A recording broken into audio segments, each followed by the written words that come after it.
Awesome. Let's get started. There's so many of us. I want to be respectful of your time. Awesome. So thank you everybody for being here. Maybe I'll stand just while I'm talking and then sit back down. So let me just do that real quick.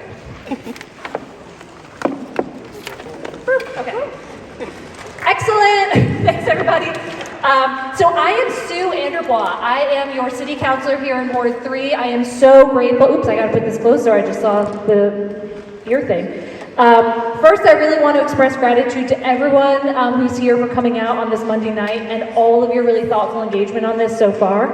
I also want to acknowledge my friends in government. So we've got Senator Mack here, Representative Kislak, Tim Shea from Planning is somewhere. Oh, right there. Thank you, Tim. Especially, I also want to thank Helen Baskerville Dukes from the Mount Hope Community Center who helped arrange and organize this meeting. Yeah, let's clap for Helen.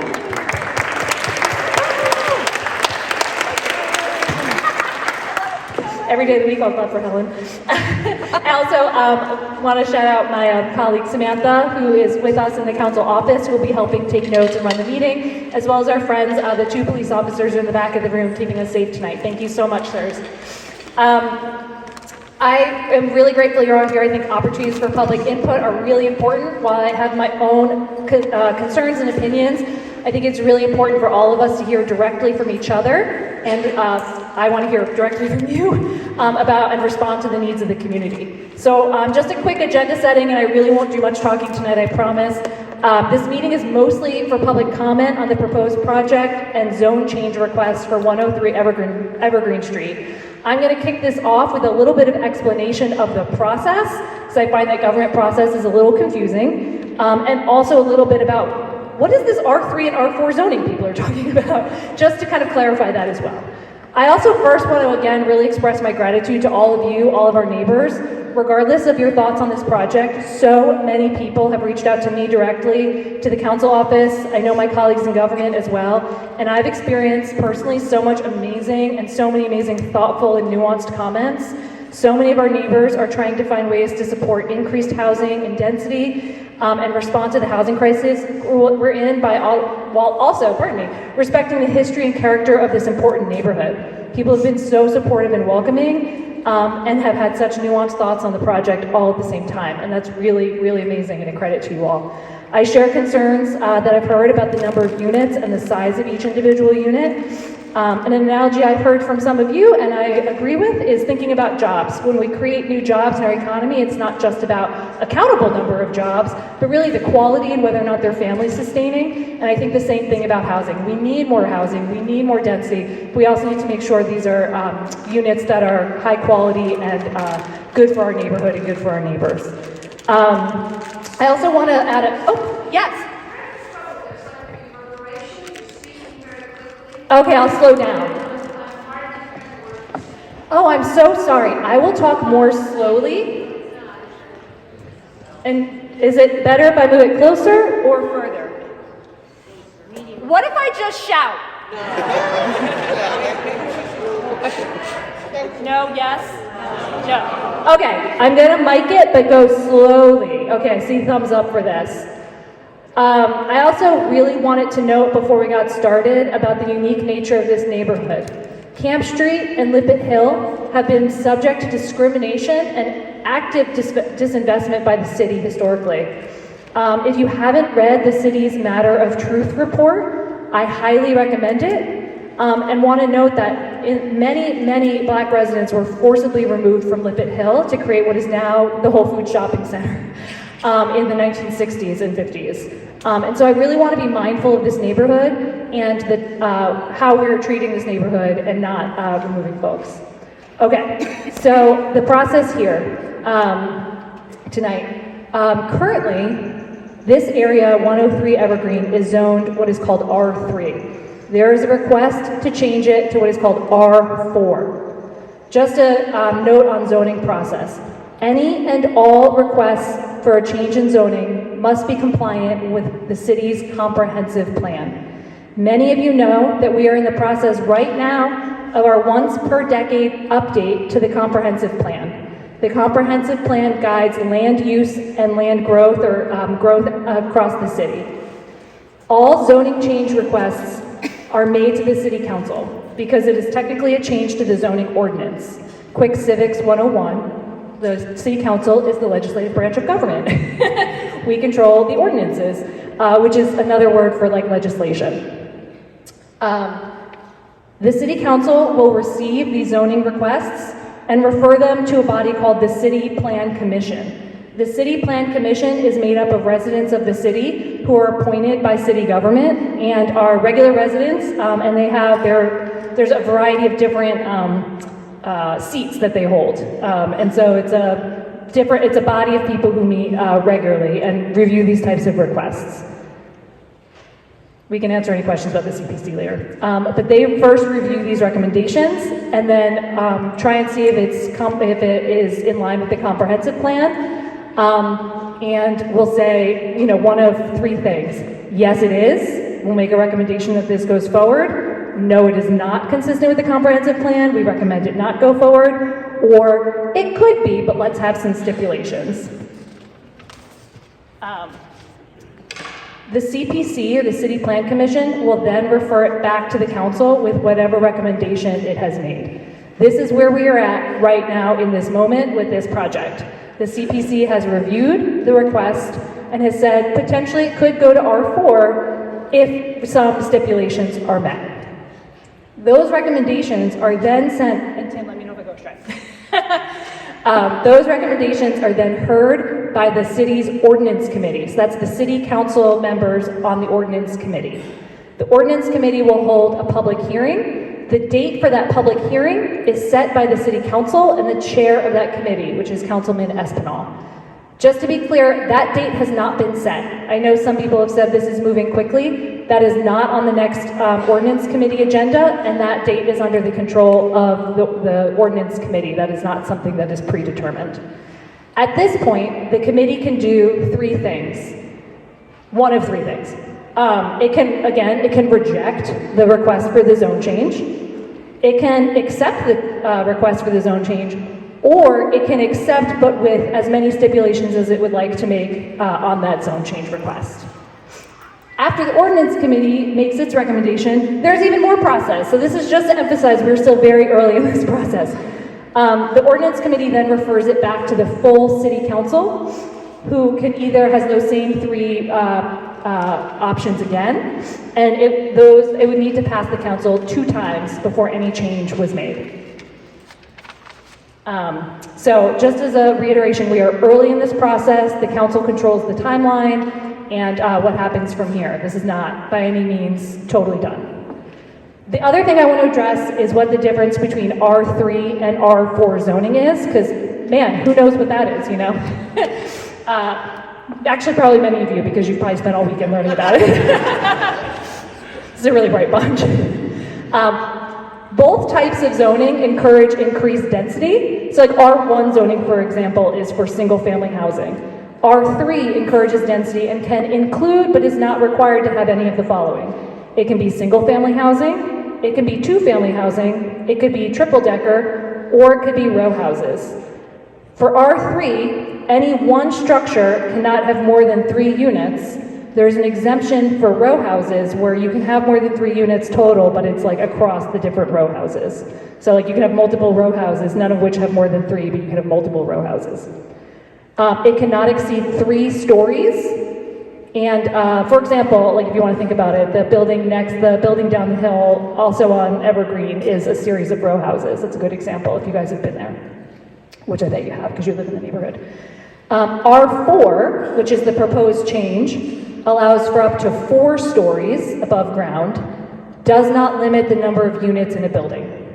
There's also no parking minimum or maximum. Both have setback requirements around impervious surfaces and things like that. And so that's kind of where we stand right at this moment. I would love for this to be mostly about hearing from members of the community, many of whom have already reached out to me via email. I'm just going to share a few words about how public comment will work. I know that our neighborhood is really good at listening and participating in public forums, so this is really just a reminder. So many of you have come to these meetings before, but folks will talk one at a time. This is a time for constructive conversation and feedback among neighbors. We can't hear each other if multiple people are talking at the same time. And Samantha's gonna help, oh, I don't know where she went. Oh, Samantha's over there. Samantha's gonna help facilitate that by passing around the microphone. I really do want to be able to hear you, so if you're talking multiple at a time, I can't hear you on the thing. And then we can't hear each other. I'll call on folks. Everyone will get a chance to talk once. I'm committed to stay here until everyone has had a chance to talk with me. I'm totally happy to do that. But before anyone speaks twice, anyone who wants to speak once will have that opportunity. We also have Tim from planning here to answer any questions. If there's nuanced zoning questions that come up and I'm like, I don't know, you guys. And then the developer was here. Oh, he's right here in front of me. The developer of the project and his counsel is also here as well to answer any specific questions about that project.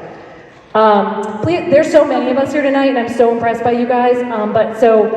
Just to make sure everybody has a chance, if folks can try and limit themselves to 2 to 3 minutes, that would be amazing. I understand some people might have more to say, but if you can, that would be awesome. And I would love for us to be able to get to know each other in this process. So if you can share your name and maybe what neighborhood you live in as you're giving your comment, that would be fantastic. I will be taking notes as you're talking, and Samantha will also be taking notes. I imagine Ruth is taking notes. Many of us are taking notes, so we can remember what is said here today. And then I also want to point out, I'll be following up in a variety of ways, including in my newsletter, which I send roughly every 2 to 3 weeks. If you would like to sign up for that newsletter, feel free to fill out this form up here on the stage, or just go to sueanderbois.com, it's just my name.com, so easy, you guys, and do that. I also have business cards out on the stage so that you can have all of my contact information going forward. So I really appreciate you all being here tonight. I know that Senator Mack wanted to speak first, so I'm going to go to Senator Mack, and then we will go hand raising. But I'm going to hand this off to Senator Mack first. Thank you. Thanks, Councilman Anderbois. This is a larger crowd than I expected. Last night, we had a pre-planning meeting with some of the neighbors who directly abut the proposed project. I myself live about 5 houses down at 179 Camp Street, so this is right in my neighborhood. I also represent District 6, which is a constitutionally protected black majority district in Rhode Island, and that is historically significant because projects like this are being proposed all throughout Senate District 6, not just in the historically black Mount Hope neighborhood, but also in Upper South Providence and Lower South Providence, where the burden of addressing our housing crisis has disproportionately landed on black and brown communities that have already seen historic displacement in all of our communities. Mount Hope community is already zoned for R3. We have, and I am a huge supporter of density in our communities and in our state. I even go as far as introducing an end of single family zoning or inclusionary zoning across our entire state, because I do believe that in order to address our housing crisis, we need to be able to build more densely, but we have to be responsive to the communities that already exist there, and we cannot place the burden on low income, historically black and brown, and currently black and brown neighbors. That leads to their ultimate displacement out of our cities and out of our state. And so what does that look like?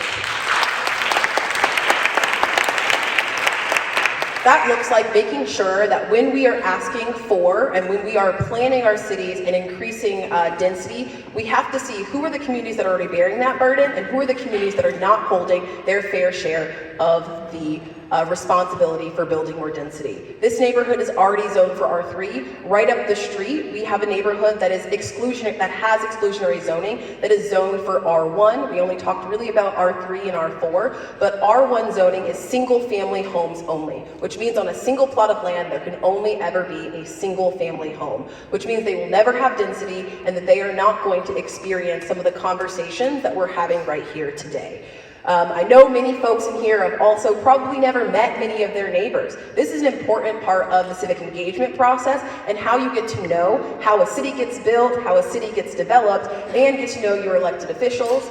This is the first step of that process, so I hope that through this conversation with meeting your neighbors, engaging in what it means to either support density or support density with different stipulations, or what it means to live in a historically Black neighborhood that you may have never even known was called Mount Hope. You might consider it the East Side. You might not know the history of Lippet Hill. You might not know the history of Olney Street being a historically Black neighborhood that was that saw displacement, and why District 6 is so funkily shaped and is cut through by a highway which was created to also intentionally displace Black and brown communities, which no longer exist, or the historic downtown Providence, which also was the site of the slave trade in our city. So there's a lot of rich history in this neighborhood. I hope that you all will take some time to hear about that, but also listen to the real and valid concerns of folks who have been in this community for decades and are seeing just another wave of their communities being seen as a place that is not respected, prioritized, or being considered when we're thinking about planning, when we're thinking about our cities, and we're thinking about who deserves to be in Providence, who deserves to stay in Providence, and what we consider building cities that work for every single person with a racial justice lens. So thank you all for this space. Continue to engage with your neighbors, have these conversations. Definitely check out the comprehensive plan for the city of Providence. It's a once in a 10-year opportunity. They were spending some time on Hope Street during the summer, during the Hope Street Festival. But again, civic engagement is not just voting once a year, which is really important, but it's getting to know the people who make decisions, how decisions get made, and the process that you can do in order to engage in those. All of my social media is at MAC District 6. Facebook, Instagram, and Twitter/X, or whatever you want to call it. My website is MAC District 6, and my phone number, if you ever want to contact me, is area code 401-288-1288. Again, that is 401-288-1288. And thank you all for being here, for learning, for engaging in curiosity, and for doing your civic duty to understand how we build a Providence and a Rhode Island that works for every single person here.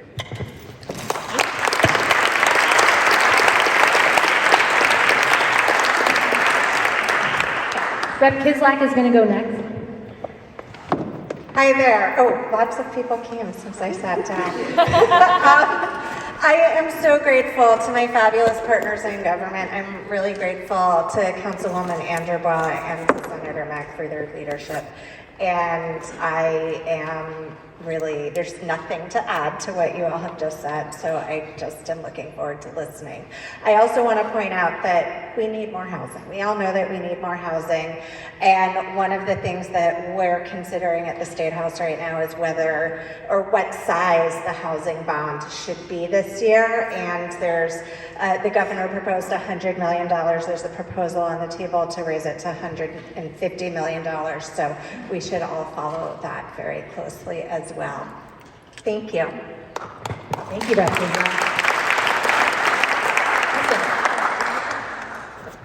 Awesome. So now we're going to open it up, and I'm going to call on folks. Sam is going to help hand out the microphone. And as a quick note, do you see how close I'm holding this to my face? You have to hold it pretty close to your face and talk slowly. If you hold it too far away, it doesn't pick you up at all. So as you're doing it, nice and close. And please say your name and what neighborhood you're in. So Sue, I live in the Summit neighborhood near the hospital. So I'm going to pass it to Sam. And if folks want to raise their hands, I will call on you. Who would like to go? You will raise your hand first. You were so fast. Who was it? Yes, hand up, please. She's right there. Sorry, Sam.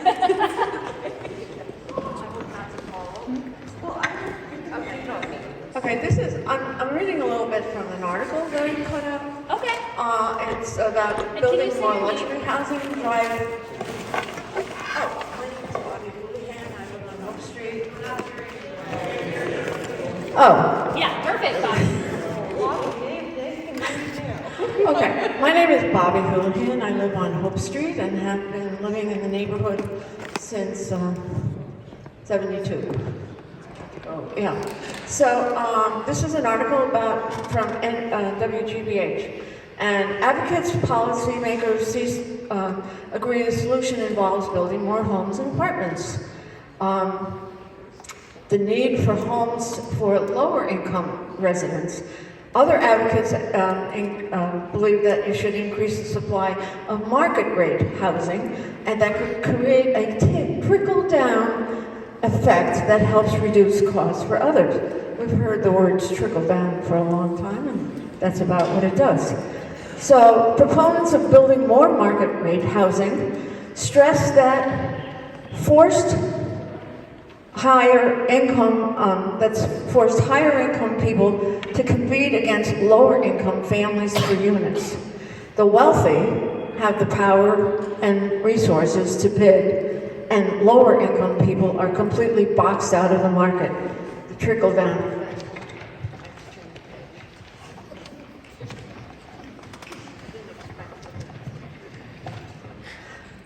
But other housing activists and attorneys favor more mixed income housing and reject the idea that housing built for people with higher incomes would help all current residents. When a neighbor starts to have luxury housing, the land values to go up around it. And as a result, the rents start to go up. And more expensive housing complex opens, landlords nearby feel empowered to raise the rents. So, market rate housing has a side effect, driving up the prices, more coffee shops, restaurants, blah, blah, blah, making a neighborhood more desirable place to reside. And the supply changes the character of the community. As demand increases, landlords across the area will be able to charge higher rents, displacing lower income families that can no longer afford to live in the neighborhood.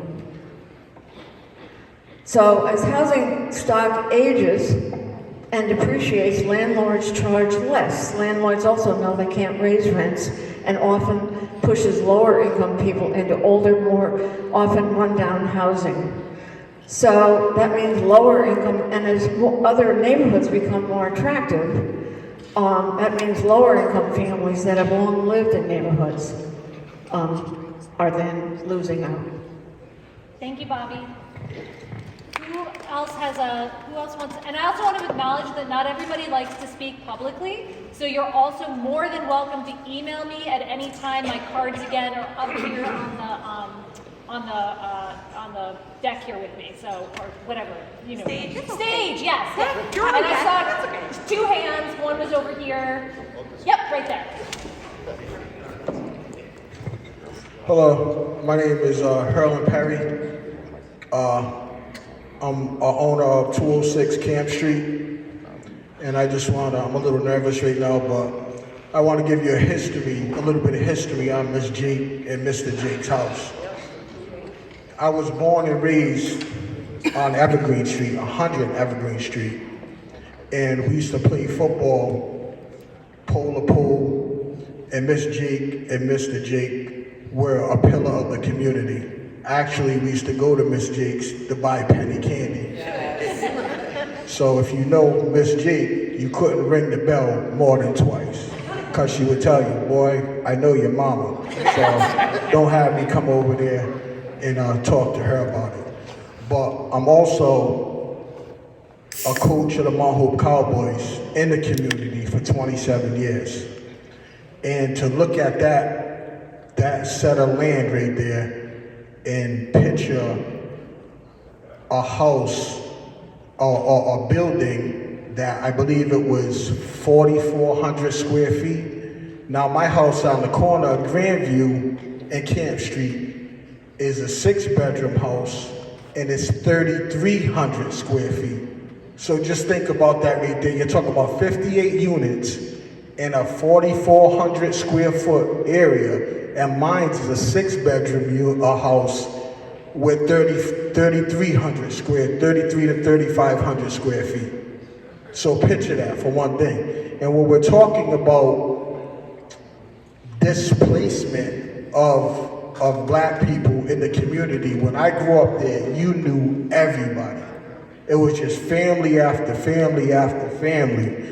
And the way we grew up was, I tell my kids all the time, it was so, so special. You know, riding down Blackstone Boulevard with our bikes, going to the bike trail, just so many different things that community brought to us. And on another note, when we talk about the shortage of housing in the city of Providence, how do you allow the Smith Hill community, if you ever rode by PC, you go down every single street, how do you allow corporations or company or whoever it was that purchased all of those multi-family homes, and all it says is student residency? You're talking about, I'm not talking about 5 or 6 multi-family homes. I'm talking about whole streets. But yet we're talking about lack of housing. How does our city allow that? What did PC ever do to for any school? Let's not forget this either. Colleges, that's a business. What is it providing for us, for our public schools? Brown University. I used to hang down Fair Street. I played football for Hope High School. I went to the school. I graduated in 1985 from the school. We walked to Thayer Street every single day. And then to go down there and see buildings, houses being torn down, and then you see these big buildings being built. What has Brown University, I could be wrong, what has it done for Hope? Nothing. So when we sit here and we talk about displacement and we talk about, you know, lack of housing, let's look at the whole picture. Then you're talking about city planning. What do the residents should have a huge say on city planning, not just the people who are on the council or anything like that. It should be residents first, because we pay the taxes that are going up every single year, and that's part of the reason, that's part of the reason why people are being displaced in the community. But yet Brown University, don't quote me on this because I could be wrong. What about their tax exempt or tax free for what was it, 15 or 10 years? But 20 years? But who does that fall upon? It falls upon all of us residents that have to take over that. While Brown, you already know the tuition to Brown. Okay, so let's look at the whole picture. Let's not skip certain things and make it seem like it's just this or that. And as far as the developer, I don't really know him, okay? But the property was purchased so dirt cheap, and all you're gonna try to cram in 58 units, okay? 58 units. I did the square footage on my house today, and my wife right here, Denise, and we just purchased another home. Okay, we was fortunate enough to get another home, okay? But we just looked at our kitchen and our dining room area, which was 400 square feet. And I told her, I said, babe, you think this is an apartment? This is an apartment? Our 206 Camp Street, double parlor, 2 bedrooms, bathroom, kitchen. And that's like, you know, when we're there, we got kids. We got 5 kids that ran all through that house. And we had to combine the 2nd and 3rd floor just to make it, you know, livable for all the kids that we had. So when we think of it, and I don't call it Mount Hope. Okay, it's the east side. Just like in New York, you have Upper East Side, you have Lower East Side. That's what it should have been. It should never been Mount Hope. Okay? But like I said, when you look at the neighbors, I believe it's Ethan over there, you know, who came down. I met his dad, and, you know, great people. And all over the community, some of the people that I met, you got Michelle and Aaron, you got Helen, you got Pam over here, Mr. Newton, of course, you know, Miss Riley over there. You just have so many people in our community that have been here for such a long time. And just to see what it's become right now, you know, with this building trying to be built, I think it's really a disservice to our community. And it's no disrespect to the developer here, but I think You know, you got that, it used to be a furniture place over there, was it National? That building was for sale. Nobody bought that and built a 4-unit over there. You got the old Shell gas station on the bottom of Pleasant Street. Nobody built that and made a 5-unit or a 5-story building over there. Why not? Why in the heart of a family-oriented community must you build this size apartment building? Thank you.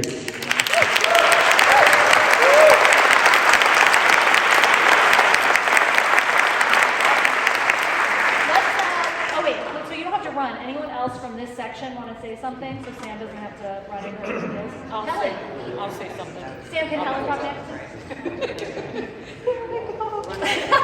Hi, everyone. Thank you, Helen. That was awesome.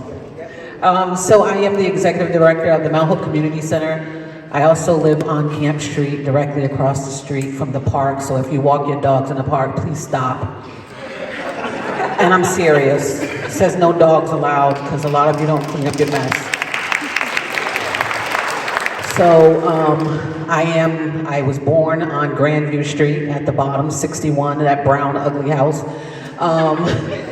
But one of the things we have a problem with, and I think in this forum right here, we can just at least give you a little bit of history about the East Side, and for those who have lived here a long time. So now with gentrification, one of the problems is we didn't know that Jake's property was for sale. And a lot of times we don't know properties for sale, but then we have outsiders, they'll come and, like we do, we get a lot of text messages and emails and literature, hey, sell your house, sell your house, sell your house. So it doesn't even give people who have been historically pushed out an opportunity to come in and buy property at all. So, someone coming from New York, you sold your condo for $1.5 million, a house for sale at Mount Hope is $300,000, you offer $315,000. So it's still pushing the community out, and it's not that the community doesn't want to be there. Like sister girl, I went to church. Like Sue said, government disinvestment and all these things that happens in our community, because sometimes when you look at the Black community, a lot of times people think that we don't want better for ourselves. But we know historically, if you know the plight against the Black community, we don't get those resources and the things that other communities get. So this housing, we own the Turnaround, which is directly across the street from this property.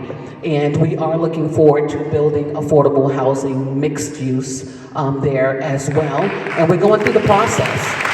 And we're going to have a community forum because we still want to hear what the residents have to say. Will we have parking spots for all the housing? No, but just bear with us. We're really trying to make sure we're providing affordable and nice housing for families that have been historically displaced. Thank you.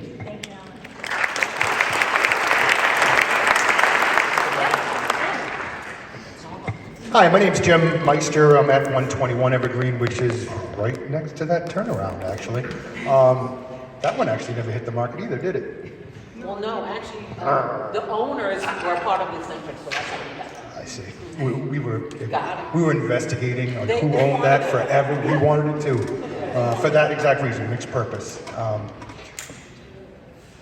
Big thing from last night was density, right? Agreed, density, we need it. But we need family density, right? We don't need 58 single people, given there are 4 2-bedrooms at 515 square feet. 2 bedrooms, 515 square. I don't know how much. I'm not the developer. Let them talk about that. But it's going to be market value, right? Market value, not affordable, right? We need family housing. So it's 2 lots. Even if you built three families there, now I'm right, literally directly across the street. We look out our kitchen window every day and we love the view. That's gonna be a monstrosity right there. But if you put even townhomes, you could put 5 there. I know they got denied the 5, I know you did. But it's still a much better option. You can fit 5 families in there, not 58 people. And who are those 58 people gonna be? Right here, right? Because they can afford it. And what happens at the end of the semester? They're all going to leave again. All those moving trucks are going to be there. So, listen, I know we want to talk about trash. We want to talk about water runoff. We want to talk about safety. You're all going to talk about that because we all talked about it last night. My thing is family housing. So, real quick, straight from the Planning Commission, if my notes will open. It says, when reviewing requests for zone changes to R4, the DPD reviews the appropriateness of the change based on a number of factors, including conformance with the future land use map, the character of the surrounding neighborhood, the design of the proposed plans and existing use of the property. Per the future land use map, which is not intended for parcel level analysis, the lot is located under the medium density residential land use designation. That's not medium density. That's packing them in 2 to 3 times the size of a jail cell. All right? We need family housing in that neighborhood. The neighborhood has gotten better and better, right? When we first moved in, Aaron and Michelle are our next door neighbors, and yeah, we fell in love with Aaron and Michelle, who doesn't, right? They were telling us stories about, how it was just 10 years ago, and how it was violent, and it wasn't like when you were a kid, right? I grew up in Brockton, we had the same issue, right? And it ain't getting any better in Brockton, though, let me tell you. But now it's getting nice. Everybody in the neighborhood takes care of their yards. I mean, where are you? Yeah. Nicest yard on the street right here, right? Always taking care of our yards, always making the improvements. What's going to happen? What's going to happen when you have at a minimum 58 young people leaving their scooters lying around, their bikes, and I'm all about the scooters. Tiara knows that. I commute in a scooter every single day, but it's my own and I park it in my garage. I don't just leave it knocked over, right? We don't need that. We don't need more of that in the neighborhood. We have enough of those knocked over things in our turnaround, right? So I'd rather focus just on family housing for that area rather than this huge building. Thank you.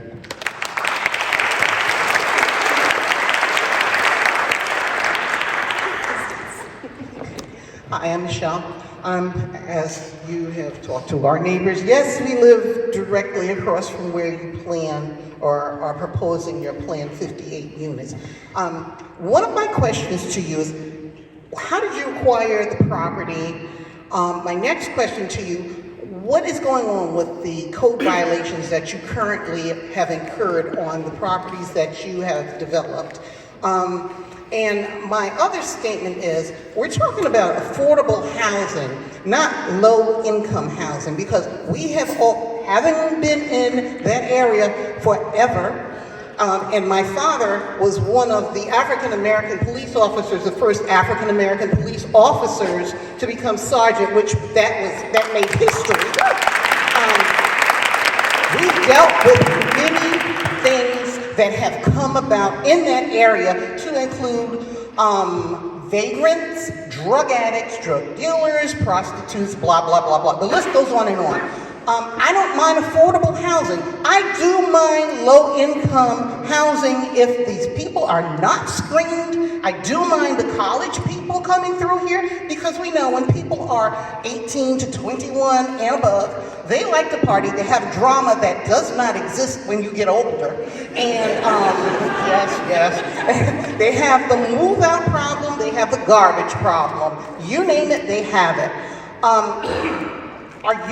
These buildings that are being also produced up here at ground that are like multi-level, gaijundo, whatever, seems like you're kind of trying to bring that to the neighborhood. That does not match the aesthetics of our current neighborhood. So as for me, I am strongly opposed to this building that you are proposing. I don't see how it's going to benefit our neighborhood currently. I have been there for 20 years. I don't see how it's going to help our neighborhood at all, how it's going to promote a cohesiveness of family values that we have at this time. I don't see that.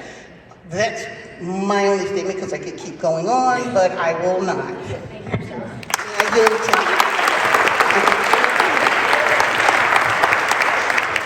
For those of you that don't know me, my name is Aaron Davis.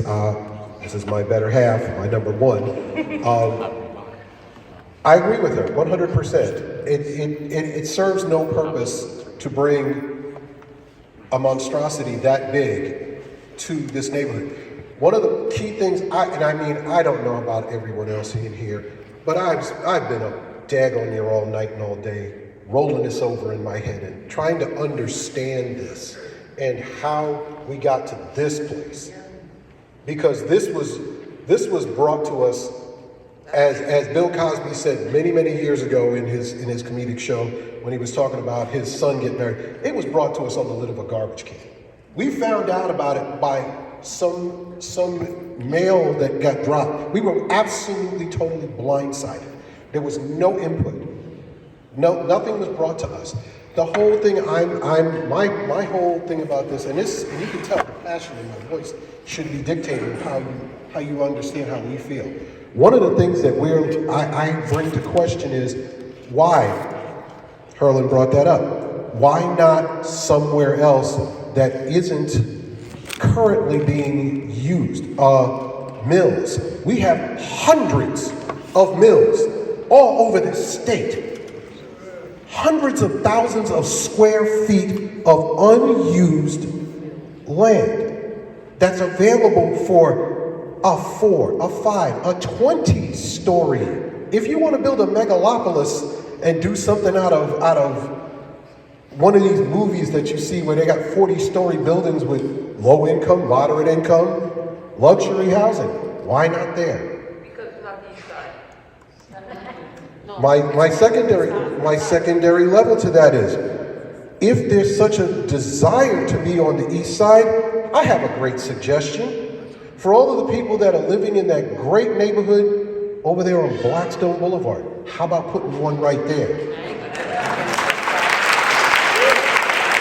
There was a 6-acre property on the corner of Rochambeau and the Boulevard at one point for $6 million. I know, because I walked through it with my wife. That was, yeah, we dreamed. We did dream. And what about that? That's 6 acres of land. You had more than enough for parking. You had more than enough to build on. So, it's better to think of something a little bit outside. I'm not against density.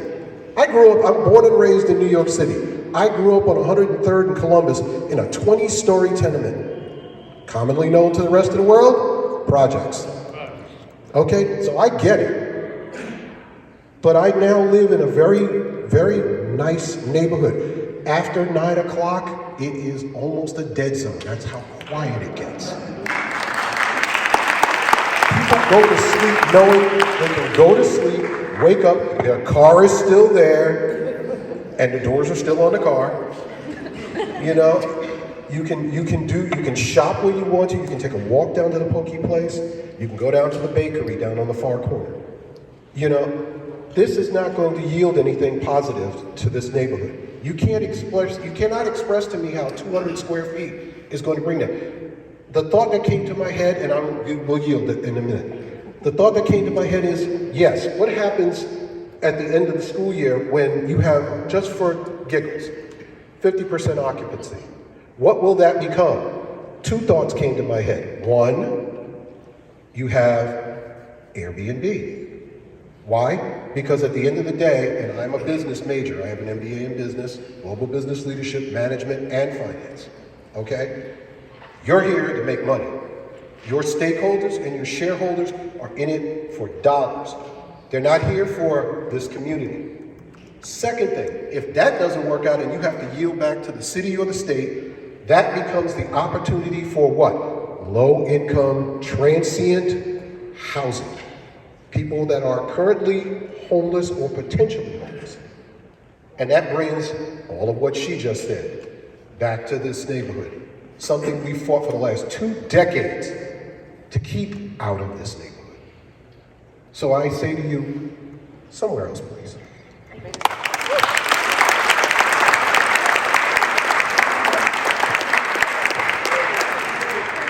Okay, I see a lot of hands, so we're gonna move it back now. I'm gonna walk this way.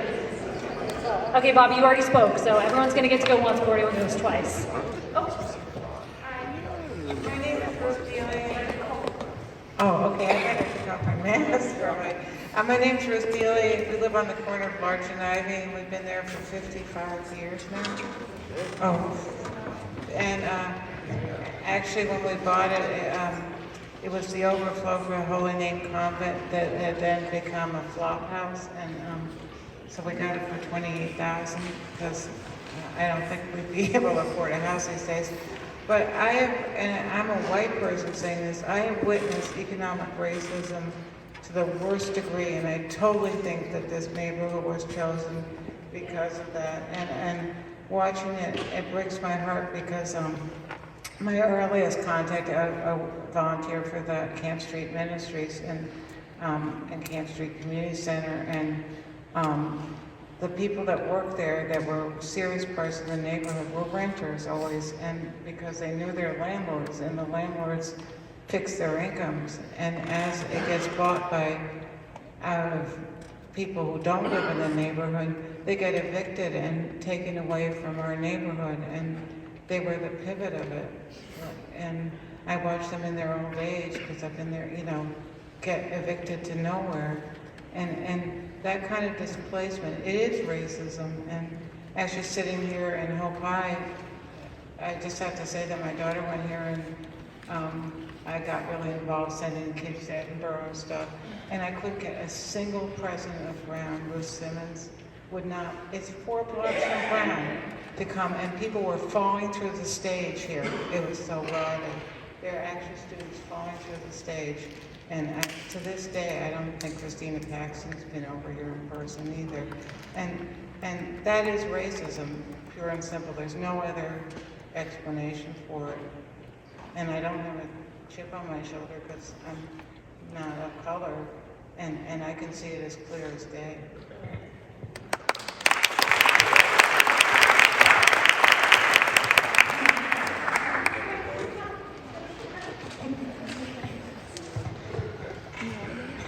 Hello everyone, my name is Marissa Lopes.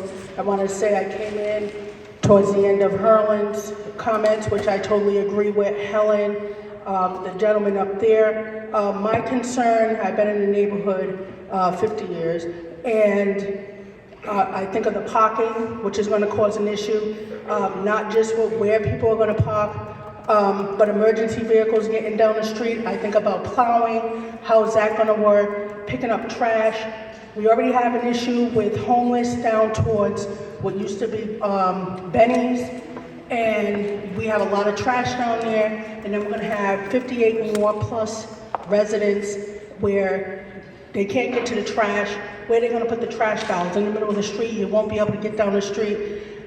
I don't know where I feel the same way. We was sideswiped with this, because all of a sudden I got it in a text, and I started calling people. What's going on, and why is this? I'm with Helen. Why don't we know when these properties go up for sale? I feel like it is a planned thing, and it's to make sure that we don't stay, but we're not going anywhere. And I don't think this is right for this community. I can't even see where it would fit. We have historical homes. You would not build something like this on Benefit Street. Why would you build it over here on Camp Street? I don't even understand the whole thought process about, yeah, this is a great site for it. Because I rode by that site, I stopped, I looked at it, and I said, how did they look at this and say that this type of building would look right here? So please consider the community that is there, because we've seen a lot of people come in and disregard us, who have been paying taxes, who have been in the trenches with this community through thick and thin, good and bad. And it's kind of like you don't have a say. We don't care to come and talk to you about anything or to see how you feel. We're going to do what we're going to do. But you know what? You're going to get pushed back. All right? It's not right for this community. Yeah, we need to do something about housing, but that's not the right place for it. So I hope you consider somewhere else.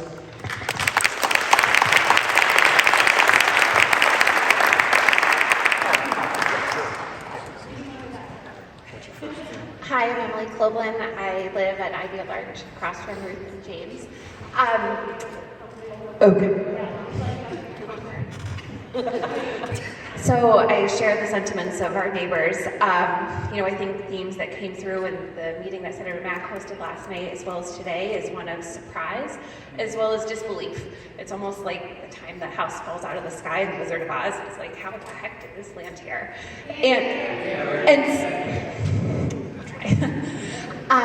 So, Councilwoman Anderbaugh, a few questions I have.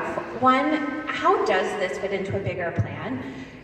It seems nonsensical to build a 58-unit apartment complex with 200 square foot studios without any investment in the public infrastructure that goes along with that. In the headlines, we're cutting RIPTA, we're pulling back from public infrastructure at a time when we're plopping this incredible density in a neighborhood that doesn't support that.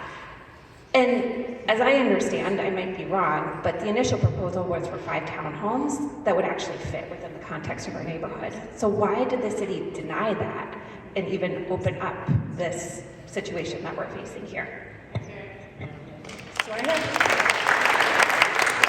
So I don't know why it was denied, but Tim from planning might not be able to answer that, but I can also follow up. Tim. Yeah, sure. Just Tim Shea, I work for the Providence Department of Planning and Development, and I am not familiar with the townhomes. I'm sorry. Just to be clear, I'll check up on that. But I just wanted to plug. We've mentioned it a few times. The city's comprehensive plan, which is updated once a decade, and this is really our opportunity to think about density in the city, where we want to encourage growth. We know we need new housing units. Where do we think they're appropriate? Is it near transit lines? Is it near existing services? How do we grow our tax base to be able to support the services that we want within the city? And so we're in the middle of a very important process. The last time it was done was 2014. So we're updating the plan today. We've done a fair amount of community engagement up to this point, and our team has been drafting different proposals for the plan. But this plan, because it's so important, gets reviewed by our City Plan Commission and ultimately gets voted on by the City Council. So in my mind, a lot of the questions today are about this specific project, but there's a broader question of, we need housing units. We want people to be able to stay in the city. Where do we think it's appropriate? And this project brings up a lot of those questions. Thank you. Thank you. Thank you, Tim. And just to also directly answer, I think that's part of why we're here tonight. There's a question of how should council consider R3 versus R4 for this in particular? And so as we're thinking about how does the community feel about that, that is the entire purpose of tonight, to hear directly from community about that question. So I see one hand here. Oh, I see Fred's hand. Fred's next to me, so he's gonna go next, and then we'll go to you. And then I'll keep going. Oh, thank you. Oh, I'll come back. So, Fred Unger, I've been in the neighborhood for about 18 years. And I live about half a block away from the site on Evergreen Street. I noticed that if you look at the code requirements from the Rhode Island Building Code, Chapter 1207, the units that are proposed, if you take into account the excluded areas in the definitions of the building code in Chapter 2, the size units proposed don't even meet the minimum requirements of the building code. So it's obvious to me that this isn't a serious proposal. This is an opening gamut in a negotiation. And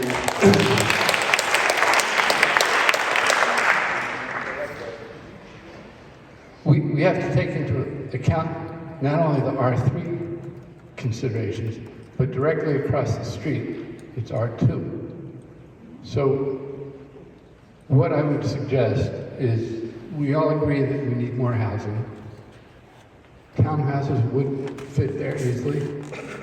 I wouldn't mind seeing a 3-story apartment building.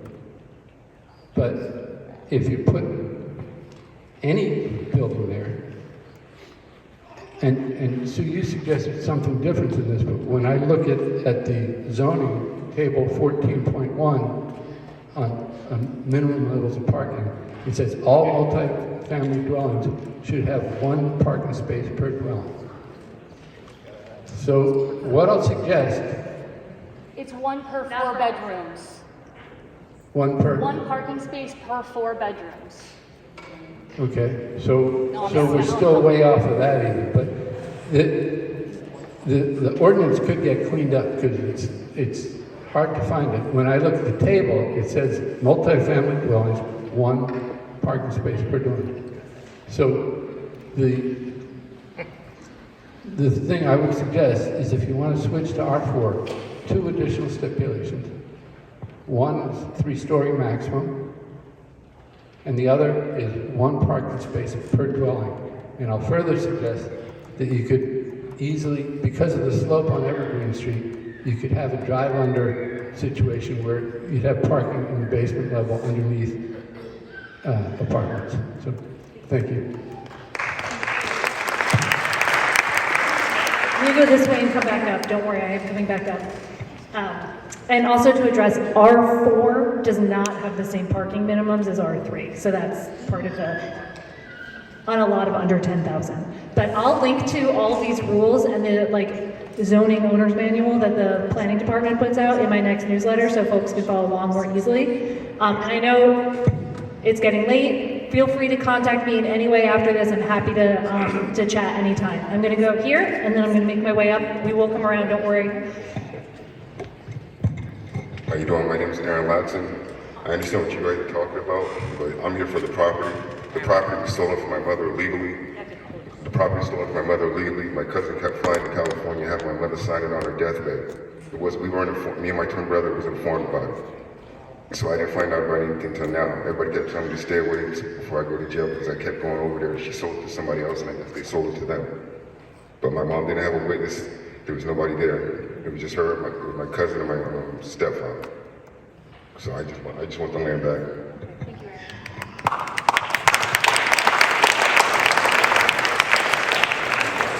I'm making my way up. We're gonna get here. We're gonna go here. And as a reminder, you have to hold this very uncomfortably close to your mouth, or we can't hear you. Hi, I'm Jim Dealey. My wife and I have lived, as she said, in our house on Larch Street, which is about a block from the development, for 56 years, 46 years. And I think something that you said about why you want to build more housing in the city is that you want people to stay in the city. Sorry, you want people to stay in the city. I think this crowd is a crowd of people who want to stay where they are. Have been here a long time, are very invested in this neighborhood, which makes it such a great place to live. I don't see how bringing 48, how many people, 56 people who live in tiny apartments, who can't park there, who have probably no connection, assuming many of them are going to be Brown students, who are probably the only people who could afford that tiny market rate apartments. They're a mile and a half away from where they need to be. They can't park because there's no parking. These landlords, in addition, are already known for having pretty lousy housing conditions. So what you're probably going to have is 56 unhappy households jammed into our neighborhood, probably thinking, if I could only afford to get out of here, I'd leave in a minute. So that's a lot of people in a small neighborhood. That's a big cohort of people who really don't want to be there and are really unhappy. So I think there's something really inherently destructive about this idea. And I have no doubt that it's purely for profit. I have no doubt that it's only going to benefit the developers.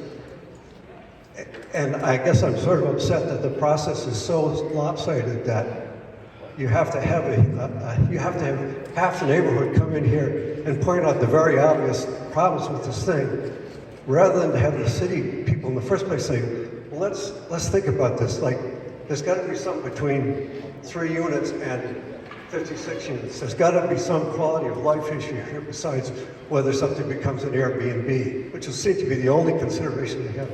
You know, there's all kinds of quality of life issues that they could have talked about.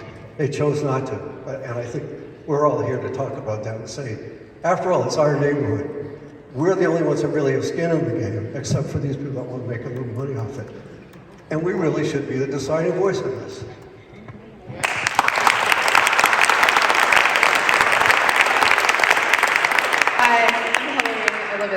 I'm Hillary. I live at Cypress and Camp.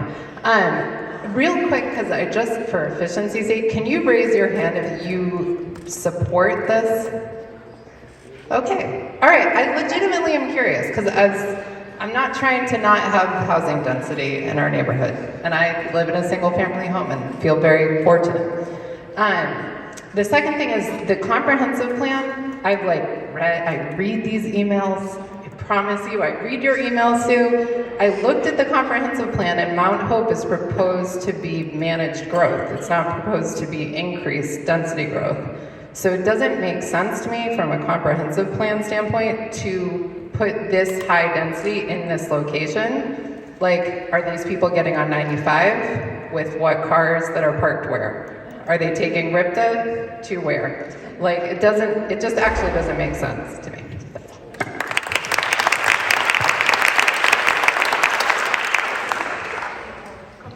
I live on Evergreen, and I hate talking in front of people. My big concern is the safety piece. We just got parking on one side only, I don't know, what was it? A year and a half, 2 years ago? 3 years ago. If you try to come up that hill, if there's parking on both sides, you're absolutely screwed. And we're one of the only streets that fire trucks can come up the street. And the hill, you mentioned the hill's terrifying. At that corner alone, it's a blind corner. And then you're gonna put that big of a building, it's gonna make it even more of a blind corner. And so I wanna echo that. I wanna know who thought of, did you even think about safety? But then you don't care because you don't live in our neighborhood. That's where I'm going. When I'm looking at this paper, and it says R3 is single, 2-family, 3-family row homes, max of 3 units. We live in a multifamily. We have technically it's a 2-family, but we have 3 stories. I can't change my house to be a 3-family, even though I could do it legally. I would put all of the fire alarms. I can't do it because I'm not an R4. But this it doesn't make any sense that, okay, R3, single, 2, 3 family homes have parking regulations, but R4 doesn't have a parking regulation? I can't make that math in my head. And so my big concern is the safety. I echo all of the community concerns as well. I echo the concerns that, would you put this in the middle of the Blackstone neighborhood? I don't think so. They're all of those things. Especially you, sir. I'm very sorry. I wish we could fix it for you. I'd like to hear when it was decided, were any of those things thought of? Also, the cover of darkness thing really irritates me. I didn't have any idea about this until I opened my door the other day and there was a flyer jammed in my door. And I read your letters, so that is also, doesn't feel good. It all feels really sneaky and it feels like a land grab and it feels like, oh, well, this community's not gonna notice because of this reason or that reason.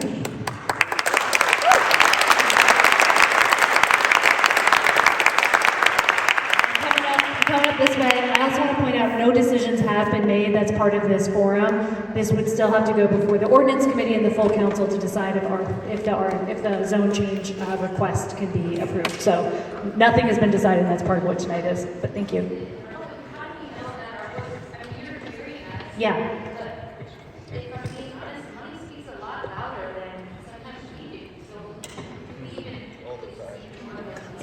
Oh, I will say 100% it is worthy being here. I am listening. I received no money from this developer and would take no money from the developer. I just want to reiterate, I am listening. I think transparency in government is really important. I think these types of forums are important. I've gotten hundreds of emails from y'all, and I'm so impressed that you're here. So I am here listening for this reason so that I can make the recommendation to the ordinance committee based on what the community wants. So thank you. And I'm going to go here and then here. And you have to uncomfortably close. Hi, my name is Drew. I also live on Evergreen Street. and I cross this intersection at least twice a day walking my dog. Thank you for pointing out about the heavy traffic. It's really scary trying to cross the street, and I can only imagine with a huge building how much more difficult it's going to be. I'm a real estate professional. I'm a realtor, and I'm a real estate investor, mostly focusing on rehab projects, not new construction, but my concerns I'll just do some bullet points. So we had a city council application for 19 units on September 15th. Thank you. Magically by 2:20, when the CPC, they magically was 58 units for the proposed structure. After spending about 20 minutes discussing it, the CPC spent 5 of those minutes tangentially talking about short-term rentals. Okay, so they approved it as long as this building doesn't have short-term rentals. That's fine, but there was no public comment open. Dustin apparently logged in on the Zoom, but there was no public comment for this. I also wasn't aware of the meeting, but anyone can watch it on YouTube. It's not the most interesting, but... Okay, according to the zoning ordinance, page 2-5, residential density, number of dwelling units per unit of land. So my concern is, for number 103, we're surrounded by R3, medium density. The density for this, proposed, 58 units divided by 8,216 square feet equals 141.66 square feet of land per unit. As a real estate professional, I looked to see what listings were anywhere close. The Arcade, downtown, also micro buildings.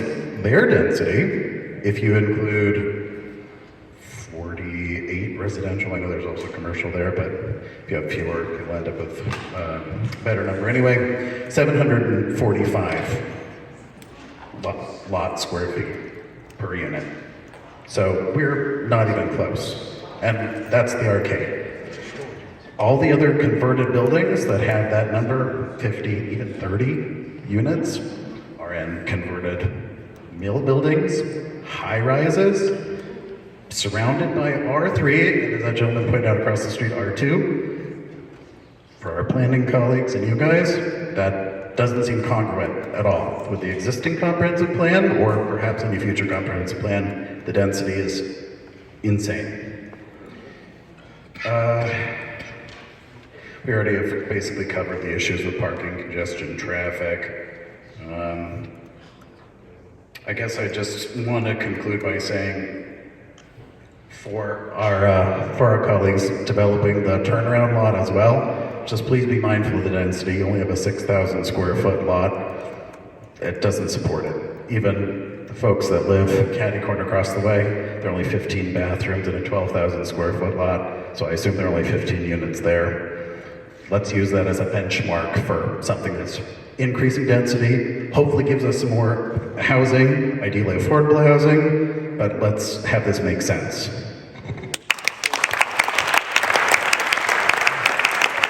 Hi, my name is Dan Silverberg. I live at 97 Evergreen, which abuts the property we're discussing. For the record, I'm against the proposal, A, and B, I wanted to ask a very specific question about runoff, and I'm receiving mixed information on the internet about whether there was a runoff study done, and if so, what the results of that were. Obviously, I'm downhill from this property, and I'm concerned about flooding. So, very specifically, if anybody in the room can answer whether or not there has been that study done, and what the results of that study were, and whether or not that is one of the contingencies that I understand was brought forward to the next step in the process. Does anybody have a specific answer to that? I don't, Tim. Do you? No, okay, I can follow up with you, yeah. I can follow up. If you put your name on here with a little asterisk that you asked about stormwater. James, and I'm coming back. Hello, James Montero. I've been in this community pretty much forever. Fisher Street, Mount Hope, Rochambeau. We have a number of properties. My family has properties up all the up on Duncan. My family's on Lodge. My family's on Jenkins. My family's on Doyle Avenue. And I am definitely opposed to this. I grew up in this neighborhood. We went to school at John Holland, we went to school at Summit Ave, we went to school at Holy Name, and it seems like for some reason, like all the support and all the schools they've gotten rid of our schools. They've gotten rid of our schools. They put no resources into the community, and now that the community has changed, it seems like a lot of resources are coming in, and everybody wants to develop the community now. Which I'm like, well, why wasn't you providing resources and developing a community when we actually needed the help? My suggestion is, Helen over there is building, she would like to build affordable housing. I think you should take some of those resources and support the development of what Helen is trying to do over on the other side, because I already know you're looking at the other side anyways. But before you come into the community, you should check with the people from the community, and we got nothing. Nobody in my family got nothing. Herlin sent this to me. I got it from another community resident, so I don't know where your community engagement is, but none of us got nothing. But I think if you're coming into a community with resources, maybe you should find out who the people are from the community and maybe support what they're doing before you try to just make a bunch of money off the community without trying to give anything back.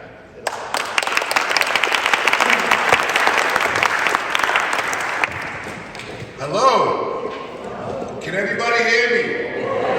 Don't I sound better? How about this? That's Charlie Brown, right? Hi, this is my wife, beautiful Adrian. We run King Street Community Ministries. My mother is the founder. She started at 224 Camp Street. That White House is my relative's house. It was Jake and Big Mama. They sold food and candy out of there when we were growing up. The community is very sacred to us. It's a good middle class community. It brings in good people. If you need to donate anything, Camp Street Ministries is right there, and we take monetary donations as well. But the community, like James Montero said,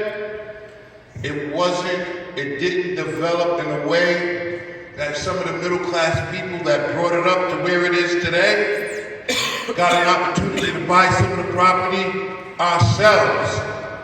I am one that was forced off the east side, and I could have bought some property, but because of Miriam Hospital, Brown University, and big developers, I lost my opportunity. So I'm totally against this build on the east side. I think we should band together and fight against it and keep the character that is there. Putting in something like that is going to actually change the character. And we've already had drastic changes. Dana Cavallo sitting here. There's a lot of gentlemen that are sitting here. We grew up as babies in this neighborhood, and the property value just keeps going sky high. And the realtors keep coming in and taking the rest of it. Let's band together. Let's all wear rent a what is the code for this?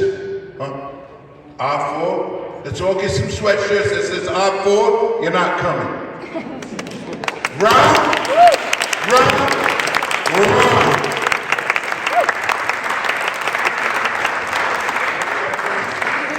I'm going to go to the other side so folks over there have a chance. I also want to acknowledge several of my council colleagues have joined to listen in. We have Council President Miller has joined, Councilor Sanchez is here, and Council President Pro Tem Pichardo is in the back of the room as well.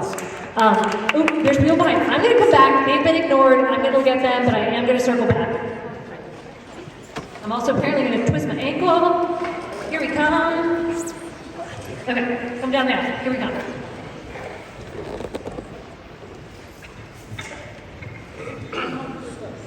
Thanks, Sid. Hi, I'm Abby. I've lived in Mount Hope for 9 years.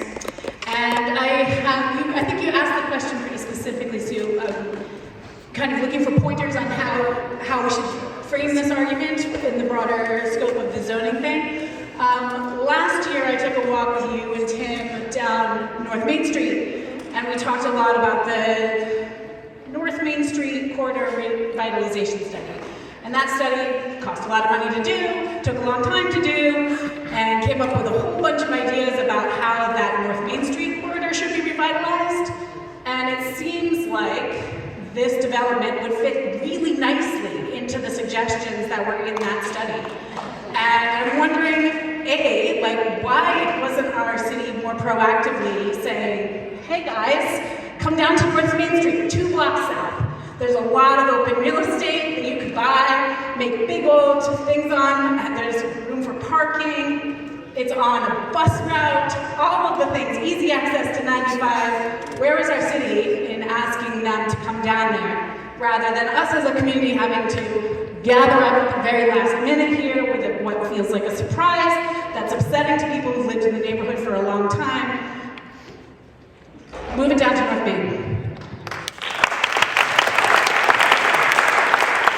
I'm going to address that point in particular. So I created and now chair the North Main Street Task Force, which is a task force of the city, and it's official. That's the word I was looking for, an official task force of the city to try and do just that. Let's implement that corridor study and also improve safety on North Main Street. So I know I've been hustling to get people to get to those empty lots that exist, and I know many of my city colleagues are doing the same, because I would love to see some of those vacant lots become not vacant lots. Go to you. Thank you so much, Councillor. My name is Cedric. I'm a 15-year-old high school student, and unfortunately I don't live here in Yearwood. I live just across the border in Wayland. I understand that Mount Hope is a historically black neighborhood that has been, as we've talked about tonight, it's been a neighborhood that's been heavily ignored, disinvested in, and shortchanged in decision-making processes over the past decades. And so I think feedback from these community members about 103 Evergreen should be especially considered and incorporated, definitely more than mine, for one. And I also do want to acknowledge the concerns that many people have raised about the project, like the troubled history of the developer and the lack of family size units, and I want to defer judgment on these issues to Mount Hope's black community members and elected representatives. I also do want to emphasize, though, that we are still in the midst of a dire, unprecedented housing crisis. Providence has the highest year-over-year rent increases in the nation, and rent has increased 24% since the pandemic, making up 47% of the average Providence household income last year. That is not a sustainable city. I'm sure many people today know firsthand the terrible consequences of the housing crisis, and this is a serious crisis we need to mitigate with urgent, decisive action to avoid the displacement of our neighborhoods and communities that is already happening today. And studies by multiple accredited research institutions like UC Berkeley, UCLA, and NYU all have found that adding more housing units to the market is highly effective at stabilizing and lowering rent.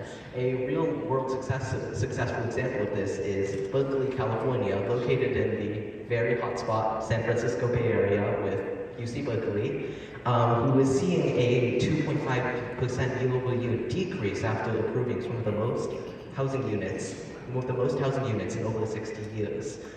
With one of the most extreme housing crises in the nation, we need to do everything we can on all fronts to mitigate the housing crisis.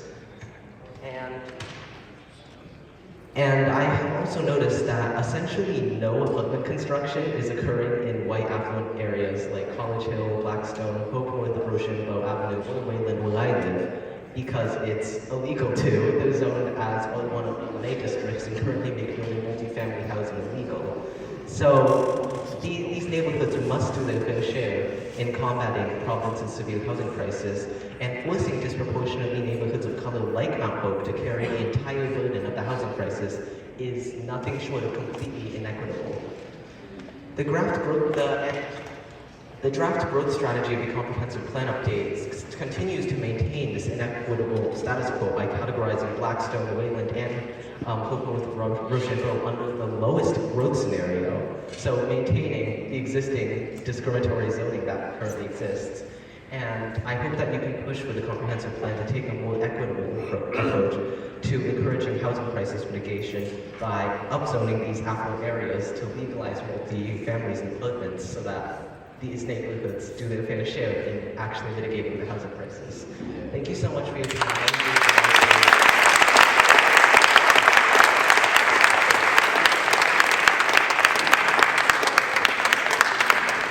Is this close enough? Can you hear me? Yeah, like that. Yeah. Okay. Thank you, Councilwoman Andrew Block, for convening this forum. It's been really interesting to hear from everyone. I just want to echo some of what Cedric said, which was so well said about, as we are going through the comprehensive planning process right now, and I think this was something that Senator Mack hit on as well. It would really be great if we could ensure that every neighborhood is able to change a little bit and accommodate a little bit of growth, so no single neighborhood has to change a lot. And so I'd love to see you prioritize thinking about how do we spread growth around the city through different strategies.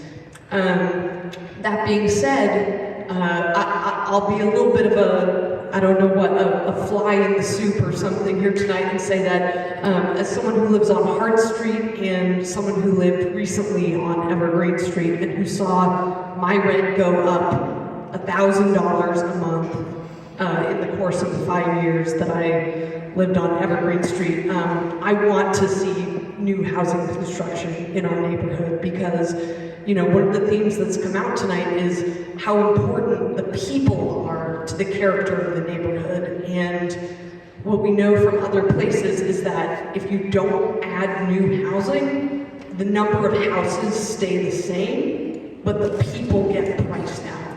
And so the character of the neighborhood will change. It's just that, the people living there will be different. And so I don't really have strong opinions about the specifics of this development, but I just want to say that we need new housing construction in Mount Hope, in Summit, and everywhere else in the city too.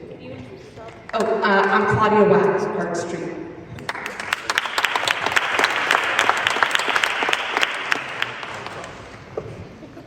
Hi, my name's Chris Gilman. Close your face, Chris.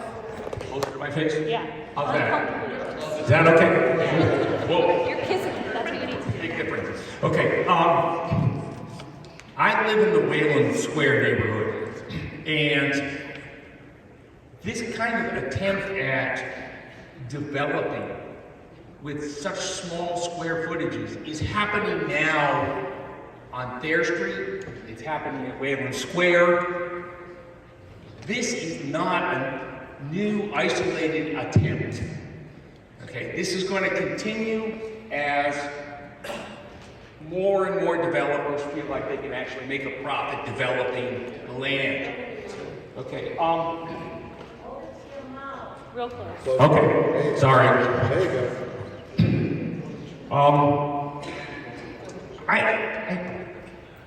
looked at the logic in this, in that they started with asking for 5 townhomes, and then it was up to 20, then it was up to 22 units, and the last number that I saw was 58. If I was doing a negotiation and somebody turned down my application for 5 units, I'd go for the moon, and I'd ask for 58 units, so that we could end up settling for maybe 10 or 12. I think this is a negotiating strategy on the part of the developer. And it takes in, they have no concern about the community. This is all about money. That's all it is. And they're trying to maximize their return on their investment.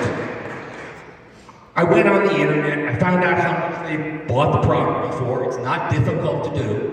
Okay, they would have done fine if they built 4 townhomes. So that when they got rejected for the 5 townhomes, it's like, let's push the envelope. Let's push it as far as we can push it, and let them settle for something less. It'll still be more than what we're getting now. This has nothing to do with the Mount Hope community. It's a lovely community, and I've heard people been talking about R3 ratings. A lot of the houses there are R1 and R2. It isn't just R3. It's a community. I've watched it over the years. I was born in Providence. I'm 68 now. So I've watched Camp Street. What they're doing is they are trying to get you guys to offset their expenses for developing this property. They'll build it, or if they build it,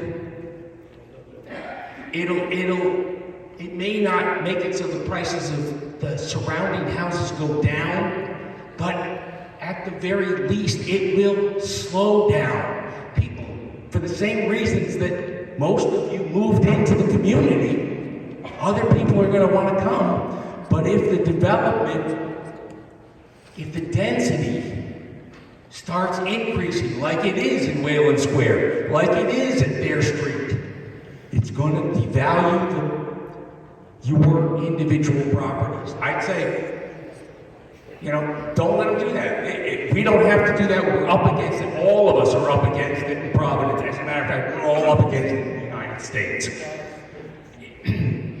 However, it doesn't have to be on Evergreen.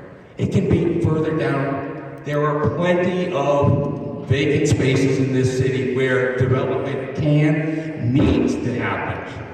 This is not the place. This is not the time. And I suggest that this development plan get rejected entirely.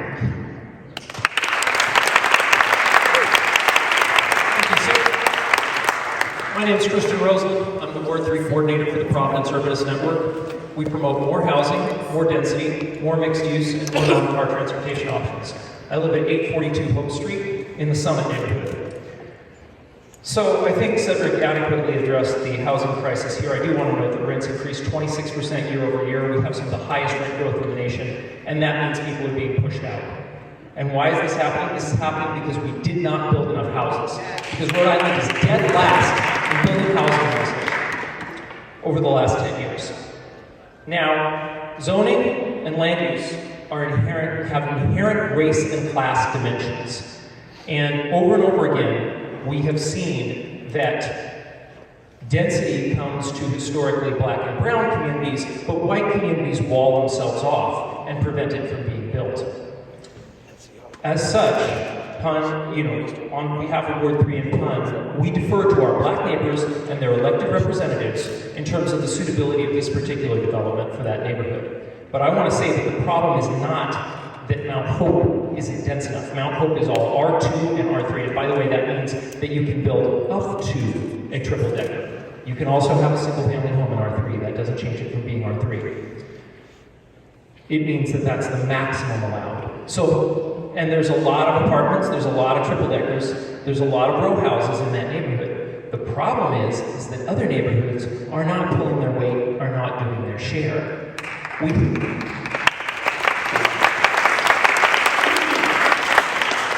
have 58 units proposed for one site on Evergreen. 3 blocks away, you literally cannot build an ADU or a duplex without getting a zoning variance. Okay? That's because when you go to the north side of Rochambeau, you go from R3 to R1. And we have a bunch of R1. And by the way, Hope Street, that neighborhood that's the Summit neighborhood where I live, we're between the 1 line on the RIPTA and the R line, which is the most frequent line in the state. We have a grocery store nearby. We have 3 pharmacies in the neighborhood. We are a perfect location for density, yet large portions of the neighborhood are zoned R1. This problem is repeated throughout the east side. So instead of asking for Mount Hope to do more, we need Summit to do its share.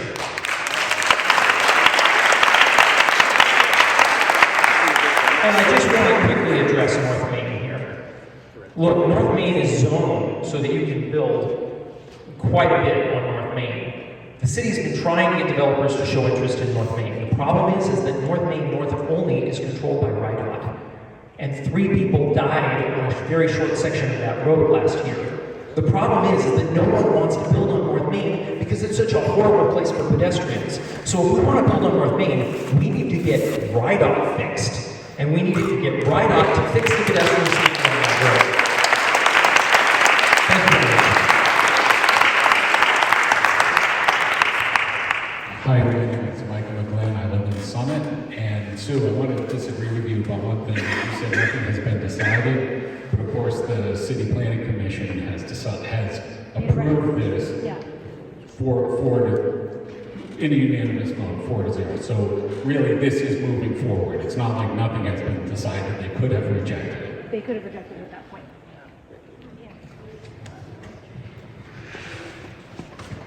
My name is Martha Frankel. I live in Summit. I've been there for 15 years.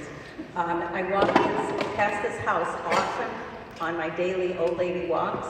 And, you know, I'm very fond of this neighborhood. And ironically, I see this house, and whoever owns it, I didn't know who did, never cleans the yard up. And it pisses me off.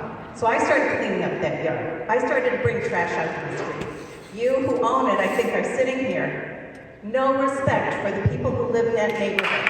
That's not fair. You own it.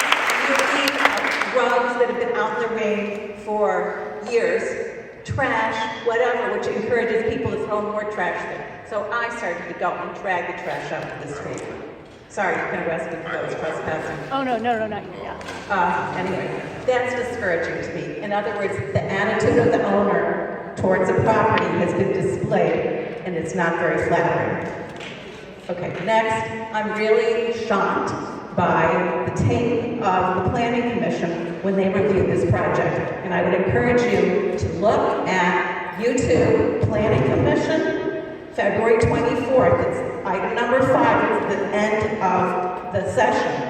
So you just move your cursor over to 4/5 of the way through, and please watch it.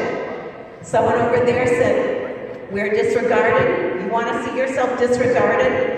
Listen to them talk about this project. The first half of their 15 minutes consideration, and that's all it was about we don't want short-term rentals. There was no discussion that I heard about all the things that people in here have been talking about the continuity of the family community, nothing about the appearance of the community, nothing about mention of the comprehensive plan, nothing. I don't understand that. I will say too, it's a statute or a general law in Rhode Island that the Planning Commission has to consider the comprehensive plan. And it's spelled out what they have to consider in their approval motion. I didn't hear it, and I wonder if that's even a valid legal decision on their part. Thank you, Martha.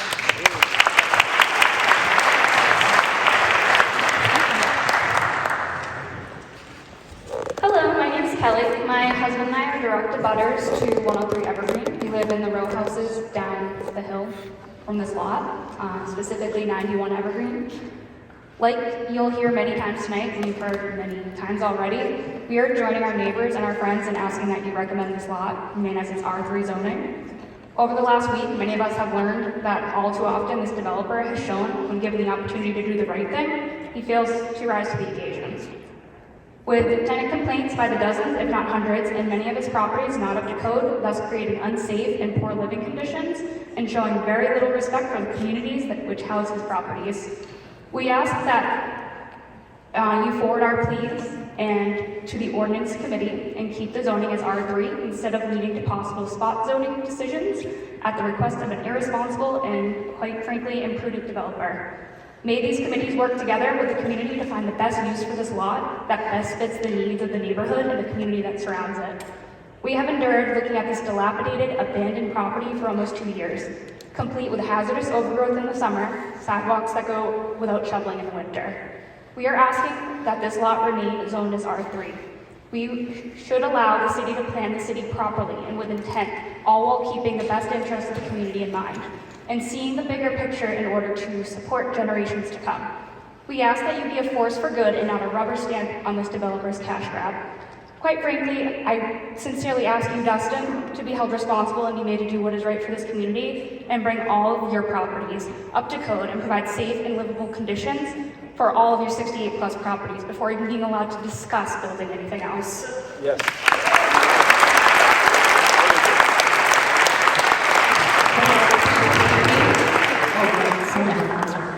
All right, I'm also the written statement type person. Hello, my name is Perry Bennett. I am a resident and registered voter here in Providence. My partner Ethan and I, who owns our property, we currently live at 210 Camp Street on the abutting property where this rezoning and apartment compound are being proposed. Firstly, I'd like to point out that we were never notified from the city in any capacity. I had to find out about this giant proposition from an internet article.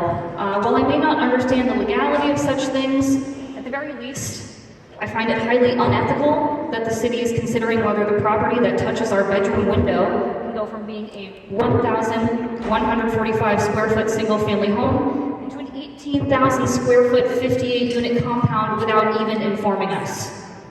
This proposed design and rezoning is not in the neighborhood's best interest. I understand that there is a need for housing, and I understand that this property needs to be revived, but to attempt to cram 58 units onto this lot is not a viable solution at all. To put this into perspective, we live right next door. Our R3 zone lot is 0.14 acres. The lot at 103 Evergreen is 0.18 acres. We have 6 people who live on our property. The proposed plans put most units at a size of 203 square feet. It's even smaller than the US hotel room at about 350 square feet. It also only provides 4 parking spaces for 58 units. If you're from Rhode Island, I am from Rhode Island, you understand that pretty much everyone here has a car in order to get around. To introduce even 20 to 30 new cars onto our block would turn this neighborhood into a logistical nightmare. The congestion on our small street would make movement borderline impossible and will absolutely lead to more car and pedestrian accidents. I know that somebody did mention earlier that apparently R4 zoning, this doesn't apply, which just shows you how many loopholes there are. But in Table 14.1 of the Providence Zoning Ordinance Handbook, it states that an apartment dormitory, and don't get this wrong, this is nothing more than a dormitory, requires a minimum of 1 parking space per 4 bedrooms, but apparently that doesn't matter here. Zoning limitations exist for a reason. Our sewer systems, electricity, gas, and other public utilities cannot accommodate the overwork. This will lead to more flooding, more backups, more trash, rats. Where is all of this gonna go? I agree that the property needs to be developed under current zoning allowances. However, new R4 zoning is both vague and dangerous. Allowing R4 zoning in a mostly residential area like Mount Hope will push out owner-occupants and usher in wealthy investors that will continue to build overly crowded complexes that only serve to have a negative community impact. Packing as many human bodies as possible into an incredibly small space under the guise of helping the housing crisis is nothing more than a farce and a money grab. Allowing this lot to be rezoned will open a metaphorical can of worms that this area cannot sustain. It will overpopulate and exhaust public utilities. This is unsafe, unsanitary, and uninhabitable. Please vote against rezoning 103 Evergreen. Allow Mount Hope to maintain its integrity and character as a beautiful residential neighborhood. We will keep the council's decision in mind during future elections. Thank you.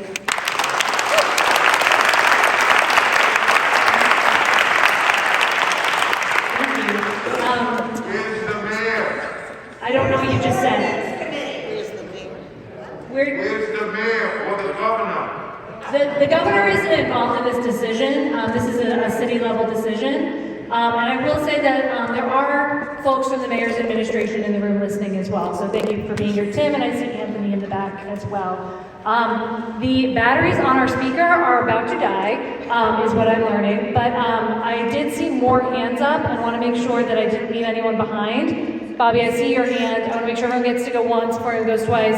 So I'm going to go here, and then Bobby. Okay.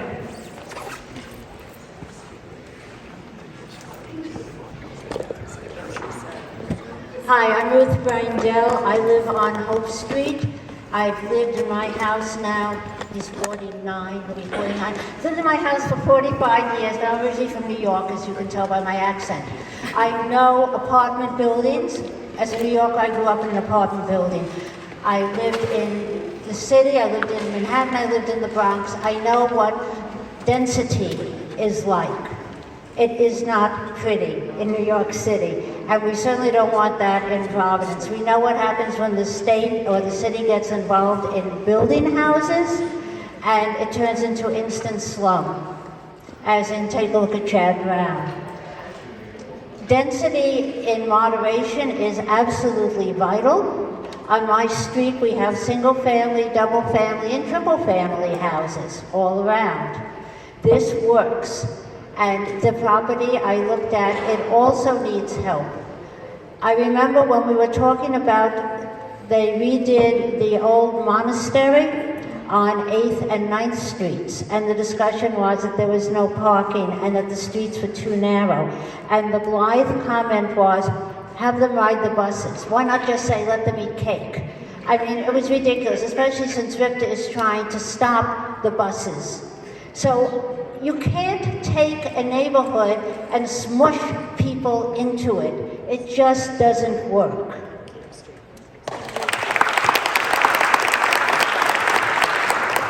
Good evening, my name is Roger Langto. I've lived in the neighborhood for 50 years. These people were kids. They've grown up and they own the houses, and I used to see them run on the street. I worked for a property owner that owned the 89, 91, 93. When he built that, they put in students. There were 4 bedrooms, 2 on the second, 2 on the third.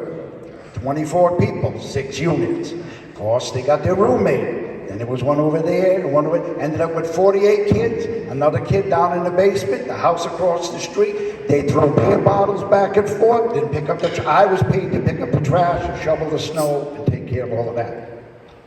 That's 48, that's 24. You're gonna put 58 units in one spot like that, it's not gonna work.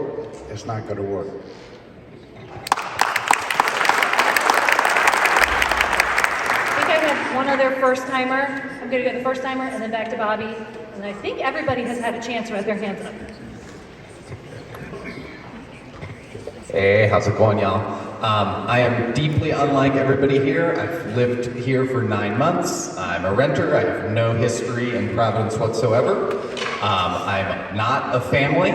I don't live in family housing, but I just want to say, like, we need more housing. I'm not a family, but I do need a place to live.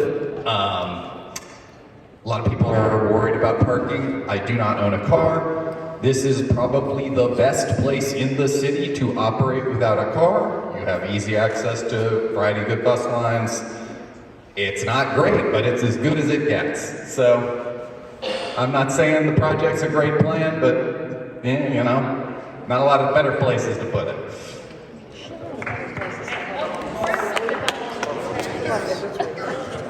Hi, I'm Forrest Snyder, and I live with my partner Lucia at 156 Lancaster Street. We walk by this property frequently. We try to be good neighbors and community participants. We're renters. We would love to own a house, can't afford it in this neighborhood. Our landlords live upstairs, and they are very supportive of us in whatever we do. What I'd like to do, actually, is put Sue on the spot. And also the other city councilors. I find this whole discussion actually a failure of city government. And I think it's going back years and years, long before Sue was involved. But if city government had been doing its job, we would have gotten rid of R1 zoning. The burden of density zoning would have been spread throughout the city. And developers wouldn't just try to find the cracks where they can fit in and abuse the already abused. So that's what I'm thinking, and hopefully we'll go forward and do a good job. Thank you. Bobby, last word. Okay, so I've been attending meetings of the Fox Point Neighborhood Association. They've been trying to deal with this guy for months, and the city planning seems to be approving whatever he wants to do, which is a building on the corner of Brook and Wickenden. People there have been saying they want to try to maintain the antiquity you know, of the neighborhood. He wants to put in this building that is going to be, well, it looks like, he says it's 5, but it's really 6 stories because you can't see the 6th one up above. There might be, I don't know, 15 parking places underneath, 75 apartments above in that building. The architect in December, I think, showed a tentative floor plan. It all looks like prison cells to me. I guess they're studio apartments, but it would accommodate 75 people, at least in that building. And where it's located will happen what's happened with another building on the other side of the Point Street Bridge that was built for apartments. And Brown bought it up so they can use it for grad students' apartment buildings. And that's probably what's in mind for the 75 apartments on the corner of Brook and Fox Point. Fox Point is getting nowhere with this guy. He seems to have a good connection with the city planning, and they can't get anywhere. So at one of the meetings, I started adding up between Gano Street, between 75 here, then there are apartments behind Adler's, behind the church there, and then apartments going in on the I-95. They're going to be, in the next couple of years, 1,000, and I'm undercounting, 1,000 apartments going in that neighborhood, and this guy is going to get a six-story building. Thank you, Bobby. I see one other person who hasn't spoken yet, and then I'll come back here. Hi, my name is Everett Cavallo. I live at the corner of Lodge and Camp. Around our property right now butts the Women's Development Corp, which is approximately, I'd say, the Women's Development Corp, they probably have about 30-something units between Lodge and Tecumseh and that area. Now, around my house, we have 12 to 15 units. And every day somebody's blocking my driveway. There's nowhere to park from Ivy Street to Peach Ave, from Cypress Street to Forest. The parking is just outrageous. If there's any kind of development on Camp Street where you're gonna put a mass amount of units, I mean, our Camp Street's gonna look like Cambridge. It's gonna get outrageous. And another thing is that whenever we try to respond to call them, I'm picking up trash every week. The other day, someone put a stove box in the back of my pickup truck because they just felt as though they could throw it in the back of my truck. It's always been a problem. I think if we allow the R4 thing to come into play, you're gonna see a lot of people come in and start buying houses, and people's houses are gonna get knocked down, and you're gonna see more development. Our lot's actually bigger than theirs. There's no way I could put 58 units on my lot. There's no way. There's a lot of people in this neighborhood that really care about this neighborhood. And time again, we have to play the backseat to situations such as this where people want to come in and take over and just do what they want to do and develop. It's just not a good plan. It's just not a good plan for the people in the neighborhood, especially absentee landlords. It's just, that's bad. All the absentee landlords that have been in the Mount Hope area have not taken care of the neighborhood. And when you try to call on them, they never respond. I just don't think it's a good thing. Parking is gonna be outrageous.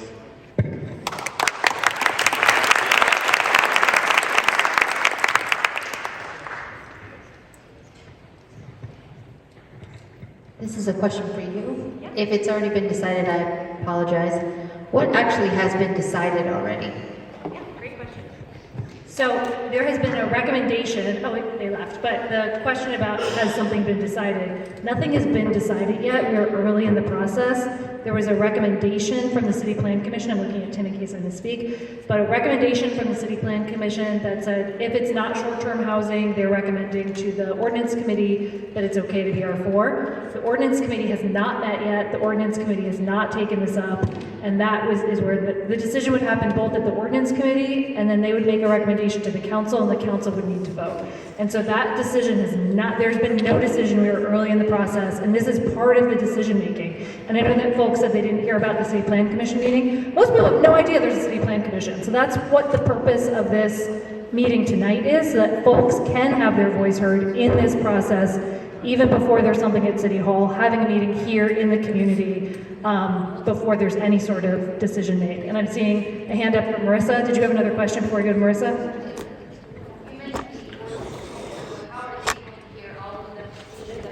Yeah, I'm going to share this with them. I'm going to call Councilman Espinal, who chairs that committee, and talk to the other councilors on that committee as well. So that's not one of the committees I sit on. I sit on several other committees, but I will talk with them. And they, the councilor whose district it is often testifies one way or another. So I will bring these voices to that meeting to make sure that this has been heard.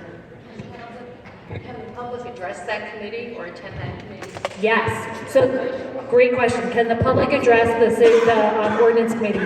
Yes, the ordinance committee will hold a public hearing on any changes to zoning. I'll put that in my newsletter. It's also publicly noticed on the city's website when there are ordinance committees.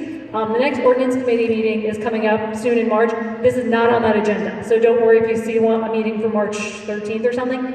Not on the March agenda. So don't worry if you go and you see that the ordinance committee is meeting. I'll make sure that that goes in the newsletter, but it is also publicly noticed on the city's website when they have a hearing.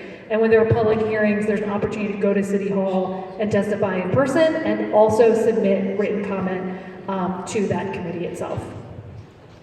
Really good question. Oh, Marissa?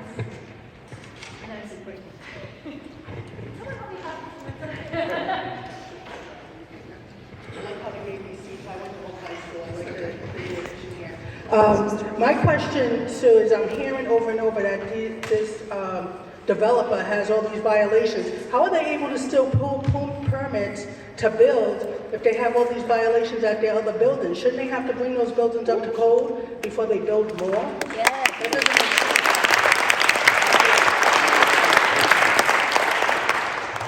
The developers here, let him talk.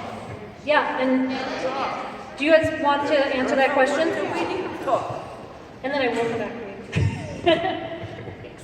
Thank you. Justin, you want to? Yeah, sure. Thank you very much. First, let me say thank you for coming out on Monday night.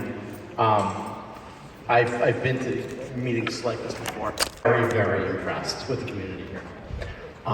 There were a lot of really good questions that were raised. And what we did was we took notes on them. We wrote them down. And I look forward to continuing the dialogue with Councilor Inderwall and the DPD and the community. And I think there were some really good points raised, and we're going to take that into account. Thank you. Are you going to get your building? What does that mean? Sure. So, my name is Dylan Conley. I'm a land use and development attorney. I also represent a series of government bodies, so it kind of depends on which community I'm in. In Providence, I do the land use and development side. So a lot of questions about legal procedure. There were some folks that were concerned about how this came to your attention, that it hadn't been publicly noticed yet. So state law controls how the notice process works and how the advertisement process works. The CPC recommendation is a study of the comp plan, and it's a determination on whether or not you meet these certain features within the comp plan. It's a highly regulatory phenomenon. That recommendation then goes to the City Council in Providence, specific to the Ordinance Committee. It's at that Ordinance Committee level that public notice is required. It's once you get to the Ordinance Committee that the letters go out to everyone within 200 feet, and then there's an advertisement in the newspaper. So to the extent that folks were concerned that, how come I hadn't heard about this? It's because according to state law, we hadn't gotten to the process yet in which all of that mailed notice comes out. It's not that it was not going to, it's that we hadn't gotten there yet. In terms of discussion about other violations, I'm not aware of other violations that are relative to this application. or other projects more generally. I do a lot of work with this developer, and you basically cannot get a permit if you have outstanding violations, and you have to move through a series of process and procedures. There's master plan, there's zone change, there's preliminary plan, there's final plan. There's a lot of I's to dot and T's to cross. Rhode Island is very, very, very slow moving in that front. So I think Councilor Andujar has been very articulate about how we're very early in the process. That's correct. To the extent that people are wondering how is this being dropped in this specific location. So it doesn't come out of the sky. There is a very clear set of rules within the comprehensive plan and within the zoning code that tells you the sorts of buildings you can propose in certain locations. You can't just propose this sort of a building just anywhere. It's because you're at the confluence of an intersection and you are along R3, you're in an area that's designed for growth because of the corridor, the type of street that you're on. There's a very long checklist that you have to move through in order to submit an application for something like this. So this doesn't drop down out of the sky. This is basically encouraged by the comp plan and the zoning rules and regulations. This is the sort of application that the comp plan and the zoning regulations calls for. The way that you can tell that that's the case is because of the favorable recommendation from the CPC. A lot of this is a non-discretionary phenomenon in the sense that it is not legislative. The City Plan Commission doesn't have a decision about whether or not they think something's a great idea. Their decision process is whether or not it meets the comp plan. The comp plan is your description of whether or not something's a great idea. The comp plan is legislative. So the comp plan tells us that this is a good idea for this location, right? So that's why we submit for an application for this. And in terms of process and procedure, on the rest of, there was some commentary about other locations, how come this doesn't happen in other areas? It does. I am the attorney affiliated for 2 similar projects on Blackstone, another project on Benefit. I've done projects like this over Admiral, Chalkstone, River. These sorts of projects are happening now because of the demand to live in Providence. That's really what we're seeing. Can I ask you a question? Hold on, I'll come back there. Can I ask you a question? They live next door. Irving lives 100 feet. They would never even, they live next door, 210, Yeah. 212. It just hasn't happened yet. It's Just the next to- year. You say they wasn't dropped Just like to a rock. corroborate, I think Not out of the it sky. kind of Yeah. falls all on city planning now. Yeah. just to share the process, so like, when there's a public notice for ordinance, that's when you would get like the letters. That doesn't happen for the city plan commission. So the city, that would be, no. Zoning has not already been approved. That's the point of tonight. It has not already been approved. That would have to be approved by council. We have not voted on that yet. Excuse me, but you did mention that the ordinance committee had already reviewed it. Thank you. How can the ordinance committee review it No. before the notices go out? That's not what, I'm sorry, sir. City Planning Committee. Yeah, so I know it gets complicated because there's so many different government bodies. So this got introduced to the city council, which refers it to the city plan commission. The city plan commission then makes a recommendation to the ordinance committee, which has not reviewed this or held its public meeting yet. The city council is who has to make this determination. So the city plan commission reviews it, makes a recommendation, but that doesn't say that that is then happening. That just says that a body of residents have reviewed the comprehensive plan and have made some recommendations, but the council has not voted on this yet, and that is where the decision is made. And you had your hand up for forever. So I just wanna- My name is Pamela Hughes. I live in the Mount Hope area, around the corner from the property. Yeah, on the east side. I've been in the community over 40 years. One of the things that Herlin sent this to me out of the blue. I usually see everything, read everything before he does. And he asked me if I had seen this, and I didn't. I have a question about 214 Camp Street. Was that the number to the house? Why isn't that on the tax rolls anymore? So that is not on the tax rolls anymore, and it's now all considered 103 Evergreen Street. So to the young lady who spoke about things being sneakily done, this is sneakily done. So it is no longer listed as Camp Street. Two lots, it was a double lot. So it is, no, there's no tax, there's nothing on the tax records for 214 Camp Street. So my concern is things like this are done. I'm a homeowner. I get emails, I get phone calls, I get text messages. Do I want to sell my property? As a developer, I say to you, do you want to sell yours? Because what we go through in this neighborhood with these developers coming in, trying to take our property from us, the taxes raised constantly, that pushes us out as well. So I am opposed to this property being developed. It needs to stay R3, put townhomes on it, not a 58 unit.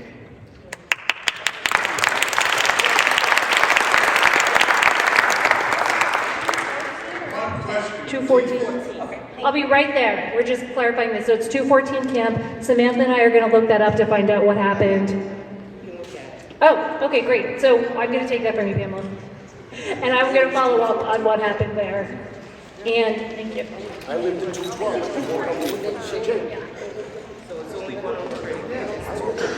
Okay, thank you for bringing that up. I'm going to go back because there's one more question in the back. I was going to say something else to what you said, and I don't remember what I was going to say, so I'm going to not say it, and I'm going to walk to the back for this question, and then I'll probably remember on my way back.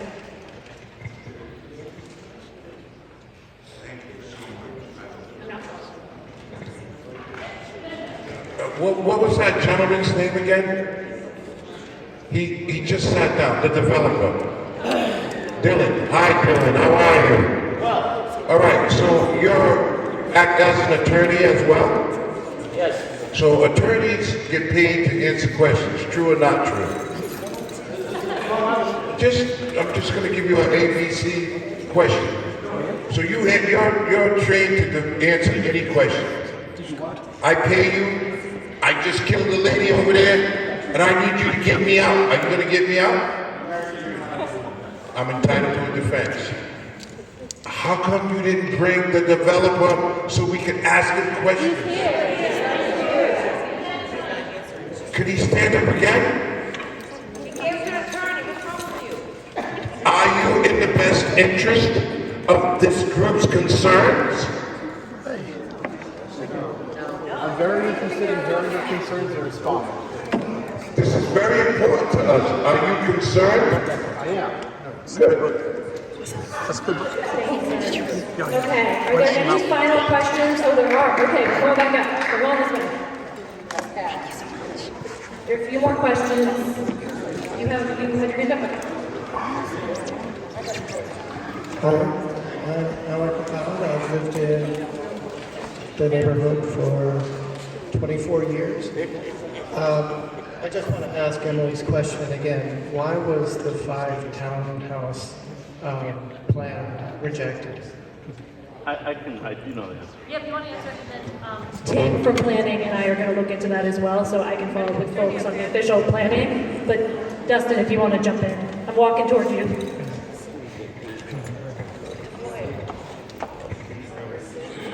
It came down to how one of the dimensional requirements when you're building is calculated. It was the front setback, which is calculated based upon neighboring properties.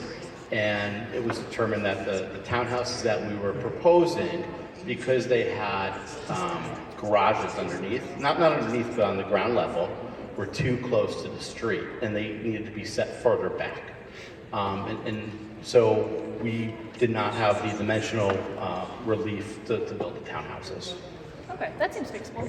So why are you going to 58 from 5? I'm sorry, I didn't. Oh, yes. Why 58 from 5? You know, this is, I think, as Councilor Inderbaugh noted, it's very, very early in the process for us. So we do things in a very iterative fashion. We listen to the feedback that we get. We respond to the feedback that we get.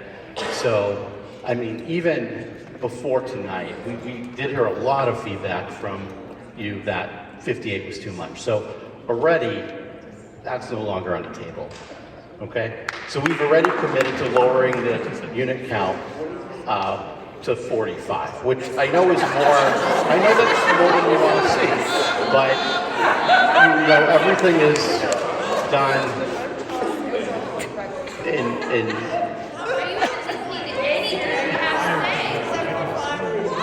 you know, I am listening. And these are decisions, there's a lot of complexities to these decisions that come, there's a lot of things that come into part, and everyone's concern here is part of that. So this is a discussion that I look forward to continuing. I'm sorry? You live in Providence on the east side? I used to live in Providence, and I used to live in Providence in multiple parts. You live in my neighborhood? I do not. Okay, where do you live? Can I ask you a question? I No live specific address. out of state right now. Oh, okay. So you live in my neighborhood and building? I do work in Providence every single day. Not work. You don't live here, The medical field. right? Would you build this next to your home? Yeah, good question. I think that's a really good question. No, you wouldn't. To be honest, there was a proposal right next to a place where I am building a home, and Not for you. For yourself? where I will be living. And it was much, much, much larger than I would ever have anticipated. And the person building it reached out to me and asked for my support as a neighbor. And I can tell you that I thought really long about it and really hard. And ultimately, I decided to support the project. What's your name? Do you still live there? He said he's building it. I want to make sure everybody has a chance to say something. Did anyone not have a chance to add it? Okay. Yeah, let me get him first because he hasn't said anything yet. He never answered Marissa's question. The lawyer did his lawyerese. Do you have pending litigation against you for your other properties? Because there's people. I'm asking about the litigation, right? If I believe it was Marissa, right? You were asking about it. And of course, you got to bring a lawyer with you, and I get it. You got to protect yourself, right? But my thing is his family owned that. You probably got it freaking solved. And you gotta make this huge building to get all this money in, right? You know why he's not building on North Main Street? Because it's gonna cost him a shitload more to buy that property. Then he can steal it from somebody else. And then you're gonna make this huge profit, 58 units. We don't need that here, man. And if the litigation is true, and your attorney may only work with you on this project and that project, but what about all your 60 some odd properties? Do you have pending litigation against you because of quality? You can look it up. And I can check in just, so I'll talk to the Department of Inspections and Standards and follow up with the community on that. Don't do it, question. man. So thank you. Don't do it. I'm gonna let, oops, I don't wanna trip all over this. We are gonna keep going one at a time so we can hear each other, and he hasn't had a chance to speak yet. Hi, my name's Adam Buck. I live at 145 Evergreen, about a half a block from where this is going in. I love my neighborhood, I love my neighbors, I really enjoy living here. I'm also the president of the Hope Street Merchants Association, so I love doing business on Hope Street. And I have a lot of people who work for me who need affordable housing. I run 2 small restaurants, and a lot of people who work for me need to have an affordable place to live. They don't want to drive 20 miles to be able to afford to be able to work for me. That makes it hard. I'd like to see more affordable housing, and I know the city needs to increase its density. That's evident. But I've also, in a previous life, was a design builder and built houses and housing for people. The size of the units that you guys are proposing has got to be some kind of negotiating tactic, because that is not a size of a house that someone would want to live in. Those units are tiny. Those are dorm rooms. Nobody has a 500 square foot 2-bedroom. Those in a neighborhood type part of the city, that's changing the character of the city. That's asking people to pay market right to have a house in a neighborhood that doesn't have the same dignity as the rest of the neighborhood.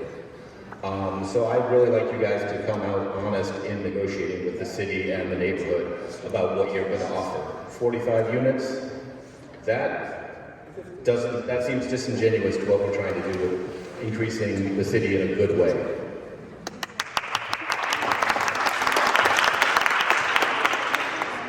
Oh, just quick. Very quick. Guys, don't get it twisted. This is nothing more than simple haggling. Like, they're gonna come in with a crazy high number, and they're gonna try and lower it, acting like they're compromising. It's not a compromise. Don't be fooled. It's very transparent. So just keep it all as it is. Can I respond to some of this, please? Yeah, you can respond. And then, does anybody else have any final things they want to say? I'm gonna let him respond. I'm gonna make some final comments, but I know it's after 8 o'clock. They're probably gonna want to close at the school. You have not spoken yet, so I'm actually gonna let you speak before the developer, because you had your hand up, right? Okay. And then, I do know that you at some point want to close at the school, so I'm gonna let you speak. You speak. I'm gonna close this up. Not you, him.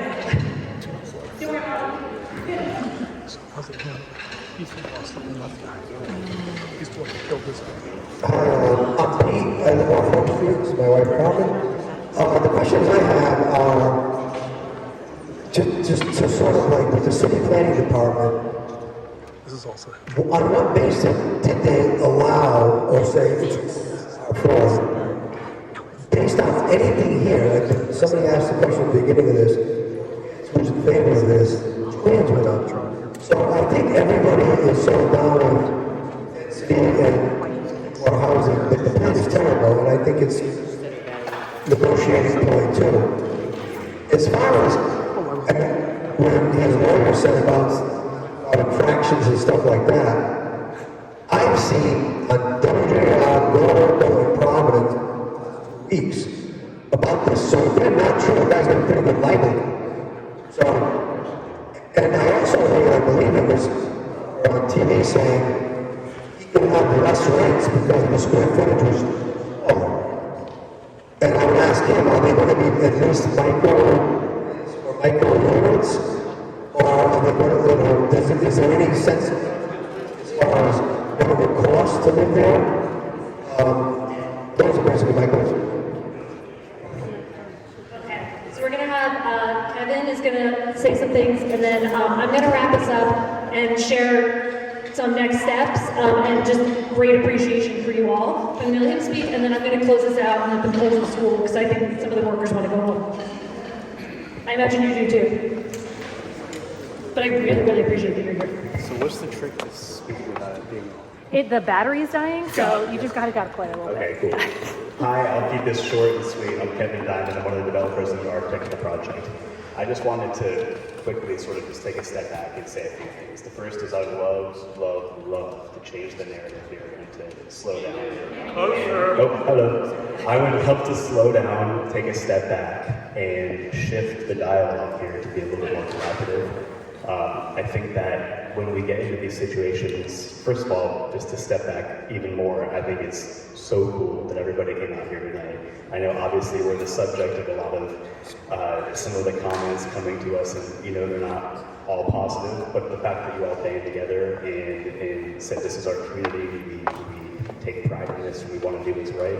Round of applause to you guys, seriously. It's absolutely amazing.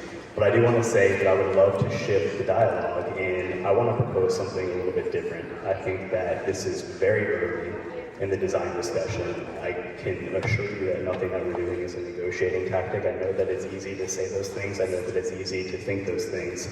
I promise you that where we're at in the design process is very early. And I think that a really intelligent next step would be to do what we would call as a design charrette session. I think what would be really helpful is anybody who would want to attend, we can maybe speak with Councilor Inderbaugh about this, some sort of a meeting where we can actually sit down and exchange ideas in a positive manner. And I would like to understand, what do we want to see? And what are some of the specifics of how we can build something nice together? And how we can actually develop this in a manner that's actually positive. I don't think that there's not necessarily a way to make every single person 100% happy, but we'd love to come up with a way to actually have some sort of a meaningful dialogue. So I just wanted to say thanks so much for your time, and we just wanted to sort of take a step back and explain that we'd like to have a bit more of a collaborative approach with you. Thanks.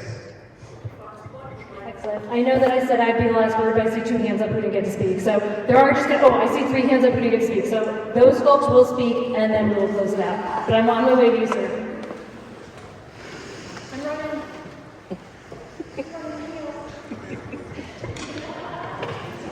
I have a question for the developer. If you're now willing to work with the community, why don't you withdraw the current plan, take it back to the planning commission is something new.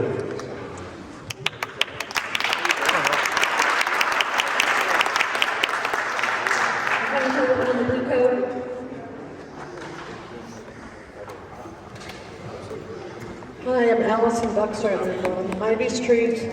Forgive the crudity of this, but please don't piss on my leg and tell me it's raining.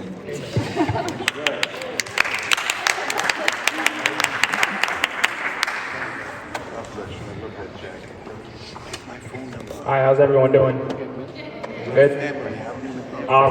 So I just want to speak on for my parents. My name is Edelson Gomes. I've been living in the east side my whole entire life. My parents own the house, 209 Camp Street. We've been living there our whole life. A lot's been changed throughout the years through the east side. Surrounded by many people that I know of, Michelle, Hurley, and many others. I really don't agree with the plan that they're going with because it's scrutiny and the way how I envision it for like a future thing, but I don't want to see that as like 5-story apartment. It's just going to cause chaos with the parking. A lot of people going to be around. Especially weather. No one's gonna be able to park, anything like that, you know what I mean? I just want to try to make this quick, but you know, I think, yeah, as well as emergencies for fire department and stuff like that, we care about that as well, but we don't want that over much of like density because that's just gonna cause overflow, if that makes sense.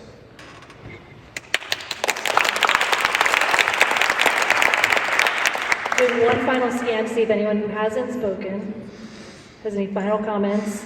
You have not spoken, I don't think, so I'm coming over. Last word. I did promise I'd be here till everyone. I'm getting all my steps in, you guys. Should have worn flats.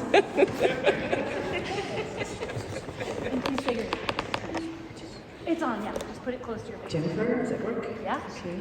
My name is Jennifer Warren, and I live on 186 Camp Street, and I come from a family of builders. I'm very distressed about this project because of the density. It's out of sync with the neighborhood. It's out of joint. It doesn't fit. I hope you're hearing us. I'm a teacher, and the whole point of teaching. Yeah, you can put it a little closer. Closer. I'm a teacher, and I hope you're hearing us tonight. The point of teaching, of having a listening dialogue, is to alter, be open to altering, be open to change, and not going back, falling back at a place where you want to park from. You probably will not. You have to shift if you want to keep that land and build on it and do something truly creative, aesthetically, that has aesthetic value, that has ethical value in terms of community, character, and goodwill. Because there are people here, we've heard tonight, who have long ties to the neighborhood. I've lived there a year, I've been on the east side for over 10. And this is all about, this is democracy at work. We're listening, we're hearing one another, and we want change. We're not here to uphold the status quo that we're starting from. Be open to altering. Be open to change.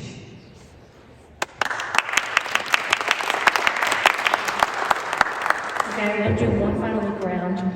Did anyone? Fred has put in a request that I stop looking around. Awesome. Well, first, I really want to thank everybody for coming out tonight and staying so long and sharing your input. I'm going to reiterate the process and also what I've heard and the emails I've gotten. So I've gotten well over 100 emails. I think only like 1 or 2 of you are in the room who've also emailed me, which is really impressive. The quantity of people and the percentage of my constituents who've reached out to me on this is stunning. I'm just going to say that. And really blows me away. 2 quick things. Again, the process is that this would be heard in the ordinance committee. Also, I'm just going to be frank and say what I've heard. None of my constituents would like me to approve this to be R4. So that is the call I'm going to make to the company tomorrow. But that is what we're love to work with you guys on what R3 looks like on that plot, but that is, I can't. These are my constituents, and that is what I've heard. So I just want to say that is what I've heard. And thank you all for coming out. Thank you for signing up for the newsletter. Please email or call me anytime. And I really appreciate all this engagement tonight. So thank you, and I'll be following up on the next steps.